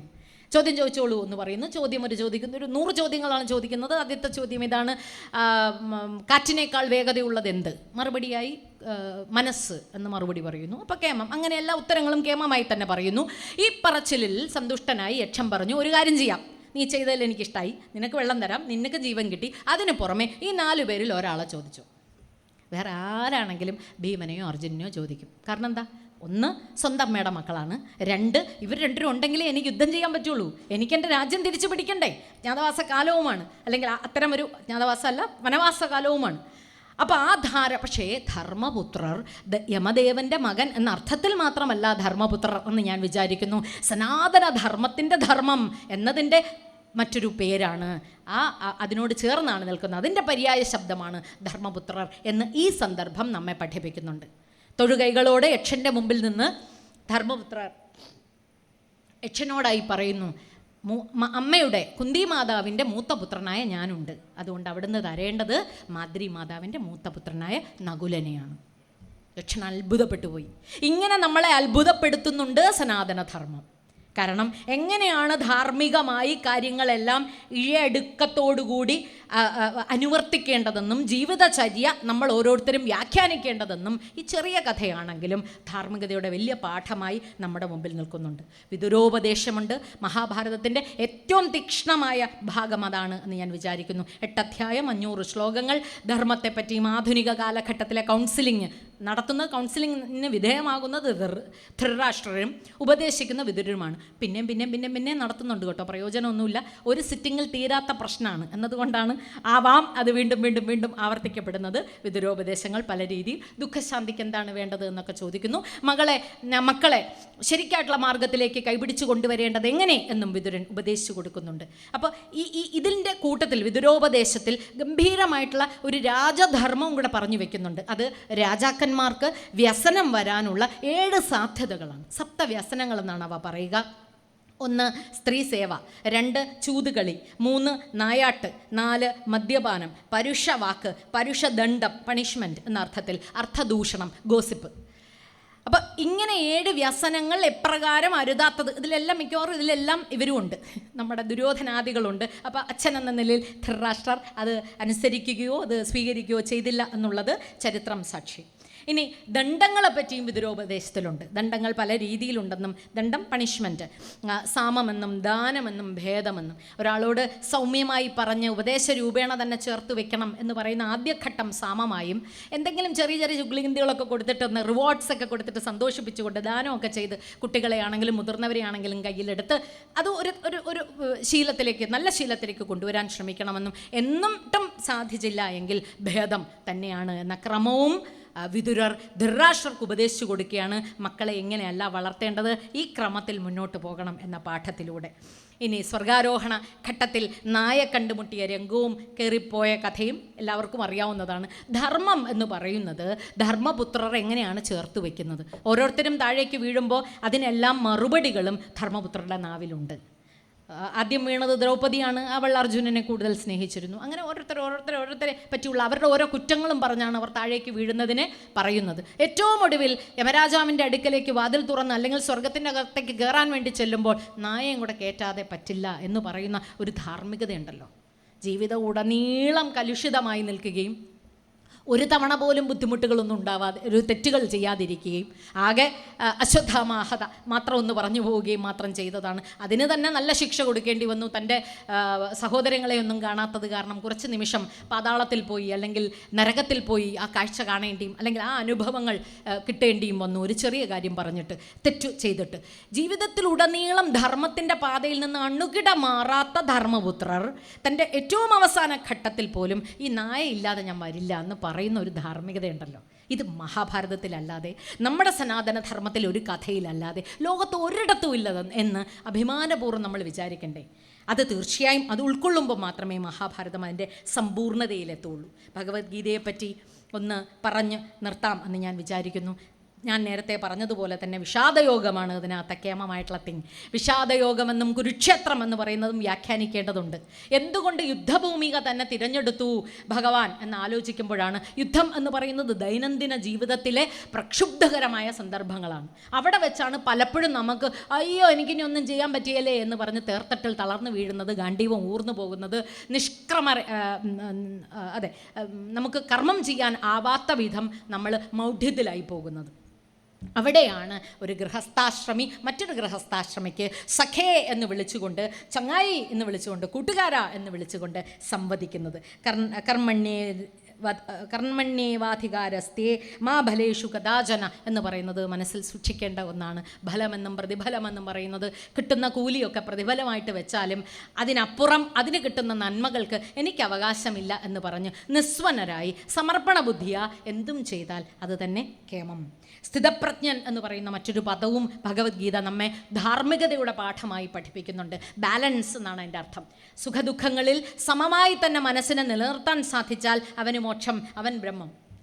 ബ്രഹ്മതത്വം ആണല്ലോ നമ്മുടെ എല്ലാം കൊതി. അതിലേക്ക് പോകുക അത്ര എളുപ്പമല്ല. അതിനുവേണ്ടി മനസ്സിനെ ഒന്ന് ഒരുക്കുകയാണ് വേണ്ടത് എന്ന് സ്ഥിതപ്രജ്ഞൻ. ആമയെപ്പോലെ തന്നെ ഇന്ദ്രിയങ്ങളെ പുറന്തോടിനകത്തേക്ക് വലിച്ച് എടുക്കാനുള്ള കഴിവുണ്ടാകണമെന്നുള്ള ഒരു പ്രതീകാത്മകമായിട്ടാണ് അതിൻ്റെ വ്യാഖ്യാനം പോവുക. പിന്നെ ക്രോധത്തിൽ നിന്ന് എങ്ങനെ സമ്മോഹമുണ്ടാകുമെന്നും സ്മൃതിനാശവും ബുദ്ധിനാശവും സർവനാശത്തിലേക്കും വരും എന്നും എനിക്ക് മുമ്പ് സംസാരിച്ച പ്രസംഗകൻ കൃത്യമായി തന്നെ വ്യാഖ്യാനിച്ചതുകൊണ്ട് ഞാനതിലേക്ക് കടക്കുന്നില്ല. നിന്റെ ശത്രുവും മിത്രവും നീ തന്നെ എന്ന് ഗംഭീരമായി പറഞ്ഞു വെക്കുന്നുണ്ട് ഭഗവത്ഗീത. നീ തന്നെയാണ്, നീ പുറത്തെവിടെയുമല്ല. നമ്മളൊക്കെ അങ്ങനെയാണ്. എപ്പോഴും ദുഃഖമുണ്ടാകുമ്പോൾ, വേദന ഉണ്ടാകുമ്പോൾ, പരാജയമുണ്ടാകുമ്പോൾ അത് അയാൾ കാരണമാണ്, ഇയാൾ കാരണമാണ്, ഇങ്ങനെ അല്ലായിരുന്നെങ്കിൽ അങ്ങനെ വന്നേനെ എന്ന് പറഞ്ഞ് പുറം ലോകത്തിലേക്ക് വെക്കും. അതല്ല, നീ തന്നെയാണ്. നിൻ്റെ മുമ്പിൽ വരുന്ന എന്ത് പ്രതിസന്ധിയെയും തരണം ചെയ്യാനുള്ള സിദ്ധിയും കൂടെ കിട്ടിയാണ് നീ വന്നിരിക്കുന്നത്. അപ്രകാരം ചെയ്യണം എന്ന്. അപ്പം ഗീത വെറുതെ ഒന്ന് വായിച്ചു പോവുകയല്ല ചെയ്യേണ്ടത്. അതിൻ്റെ കടഞ്ഞെടുത്ത വേദത്തിൻ്റെ മുഴുവൻ കടഞ്ഞെടുത്ത ധാർമ്മികത മുഴുവൻ ഇറ്റിറ്റിറ്റ് വീഴിക്കുന്നുണ്ട് നമ്മുടെ ജീവിതത്തിലും നമ്മുടെ മനസ്സുകളിലും. അത് യഥാ യഥാ ഹി ധർമ്മസ്യ ഗ്ലാനിർഭവതി ഭാരത അഭ്യുത്ഥാനമധർമ്മസ്യ തദാത്മാനം സൃജാമ്യഹം പരിത്രാണായ സാധൂനാം വിനാശായ ദുഷ്കൃതം ധർമ്മ സംസ്ഥാപനാർത്ഥായാം സംഭവാമി യുഗേ യുഗേ. ആലോചിക്കേണ്ടതുണ്ട്. ജീവിതത്തിൽ പലപ്പോഴും നമ്മൾ സനാതനധർമ്മ വിശ്വാസികൾ ലോകത്തിൻ്റെ ഒരു മൂലയ്ക്ക് ഇങ്ങനെ കൂട്ടി അടിച്ചു വാരിക്കൊണ്ടൊന്ന് തടുത്തു കൂട്ടി വെച്ചിരിക്കുന്ന പോലെ വെക്കുന്നു. നമ്മുടെ സ്വത്വത്തിനെ പറ്റി തന്നെ നമുക്ക് കരുത്തില്ലാതെ വരുമ്പോൾ 100 തവണ മനസ്സിൽ ഉറക്കെ ചൊല്ലണം. കാരണം ഈ ലോകത്തിന് മുഴുവൻ നന്മ വരണമേ എന്ന് ഉറക്കെ പ്രഖ്യാപിച്ച ഏകതതി അതില്ലാതെയാകാൻ പാടില്ല. അടുത്ത തലമുറയോട് നമ്മൾ കാട്ടുന്ന ഏറ്റവും വലിയ, അടുത്ത തലമുറ എന്ന് പറഞ്ഞാൽ മനുഷ്യർക്ക് മാത്രമല്ല, പ്രകൃതിയോട്, പ്രപഞ്ചത്തിനോട്. കാരണം ഇതിനെയും ചെടിയും പൂവും കായും മൃഗവും മനുഷ്യനും എല്ലാം ഒന്ന് എന്ന് പറഞ്ഞ ഏകതതിയാണ്. അതുകൊണ്ട് ഈ തതി ഇല്ലാതെയായാൽ, സനാതനധർമ്മം ഇല്ലാതെയായാൽ സംഭവിക്കുക ലോകനാശമാണ്. അതില്ലാതെയാവുകയില്ല. കാരണം അതിൻ്റെ പേര് തന്നെ സനാതനം എന്നാണ്. പക്ഷേ എനിക്കും നിങ്ങൾക്കും ഒരു കോൺട്രിബ്യൂഷനുണ്ട്. നമ്മളും ലേശം ചെയ്യേണ്ടതുണ്ട്. ആ ചെയ്യേണ്ടത് നമ്മുടെ ഇത്തരം പ്രചാരകരായി മാറുകയാണ്. നമ്മുടെ ധർമ്മം എന്താണോ നമ്മെ പഠിപ്പിക്കുന്നത് എന്നതിനെപ്പറ്റി ജ്ഞാനമുണ്ടാവുക, മനനം തലത്തിലൂടെ തന്നെ മന്ത്രത്തിന് അങ്ങനെ ഒരു വ്യാഖ്യാനവും കൂടിയുണ്ട്. മന്ത്രം എന്നാൽ മനസ്സിലിട്ട് നമ്മൾ എങ്ങനെയാണോ അതിനെ ഉരുക്കി നമ്മുടെ ചിന്തകൾ കൊണ്ട് സ്ഫുടം ചെയ്യുന്നത്, അതാണ് മന്ത്രം എന്നൊരു വ്യാഖ്യാനവും കൂടിയുണ്ട്. അപ്പം അപ്രകാരം മന്ത്രത്തിനെ തിരിച്ചറിഞ്ഞ് മന്ത്രരൂപത്തിൽ തന്നെ നമ്മുടെ ആഖ്യാനങ്ങളെ വ്യാഖ്യാനം ചെയ്യുകയും അത് എത്തിക്കാവുന്ന ഇടങ്ങളിലേക്കൊക്കെ എത്തിക്കുകയും അത്തരം തതികളും ഒത്തുചേരലുകളിലുമൊക്കെ വ്യാപരിക്കുകയും ഇതൊക്കെ പല ഇടത്തിലുമായി നമുക്കൊക്കെ പ്രചരിപ്പിക്കാൻ പറ്റും. എത്തേണ്ടിടത്തൊക്കെ എത്തുക. ഭഗവാൻ പറഞ്ഞതുപോലെ അവനവനും ഇഷ്ടമുണ്ടെങ്കിൽ സ്വീകരിച്ചാൽ മതി, അല്ലാത്ത തള്ളിക്കളയും. അപ്പം ഞാനിപ്പോൾ ഇത്രയൊക്കെ പറഞ്ഞു എന്നതുകൊണ്ട് ഇതൊന്നും ശരിയാവണമെന്നില്ല. നിങ്ങളുടെ മുമ്പിൽ തുലാസിലിട്ട് തൂക്കി നോക്കൂ, കൊള്ളാമെങ്കിൽ കൊള്ളൂ, ഇല്ലെങ്കിൽ തള്ളിക്കളയൂ. അങ്ങനെ ചെയ്യാനുള്ള സ്വാതന്ത്ര്യം തന്നിരിക്കുന്ന അസുലഭ ഒരു സൗഭാഗ്യമാണ് സനാതനധർമ്മം എനിക്കും നിങ്ങൾക്കും തന്നിരിക്കുന്നത്. ആ ധർമ്മത്തെ ഉയർത്തിക്കാട്ടേണ്ടതുണ്ട്, വളർത്തിക്കാട്ടേണ്ടതുണ്ട്. മനനം ത്രാണനം ച മന്ത്രം എന്നാണ് പറയുക. മന്ത്രത്തിനെ പറ്റി ചിന്തിച്ചുറപ്പിച്ചാൽ അത് രക്ഷിക്കും നമ്മെ. മനുഷ്യ ശരീരത്തിൻ്റെ കേന്ദ്രം എന്ത് എന്നൊരു ചോദ്യം ചോദിച്ചാൽ ഹൃദയം എന്ന് നമുക്ക് പറയാം. ലോകത്തിൻ്റെ കേന്ദ്രം എന്ത് എന്ന് ചോദിച്ചാൽ അത് ഭാരതവും. ഭാരതത്തിൻ്റെ കേന്ദ്രം, ഭാരതത്തിൻ്റെ ഹൃദയം എന്ത് എന്ന് ചോദിച്ചാൽ അത് സനാതനധർമ്മവുമാണ്. ആ നിലയ്ക്ക് തീർച്ചയായും അത് സ്പന്ദിച്ചുകൊണ്ടേയിരിക്കണം, അതിനെ സ്പന്ദിപ്പിച്ചുകൊണ്ടേയിരിക്കണം. അത് എൻ്റെയും നിങ്ങളുടെയും കർത്തവ്യമാണ്, ഓരോ സനാതനധർമ്മ വിശ്വാസിയുടെയും കർത്തവ്യമാണ്. എൻ്റെ പ്രഭാഷണം ഗുരുജനങ്ങളുടെ മുമ്പിൽ, പ്രിയപ്പെട്ടവരുടെ മുമ്പിൽ സാദരം സമർപ്പിക്കുന്നു. നന്ദി, നമസ്കാരം. ഇവരെ സനാതനധർമ്മം എന്ന വിഷയത്തെ അധികരിച്ചു നമ്മളോട്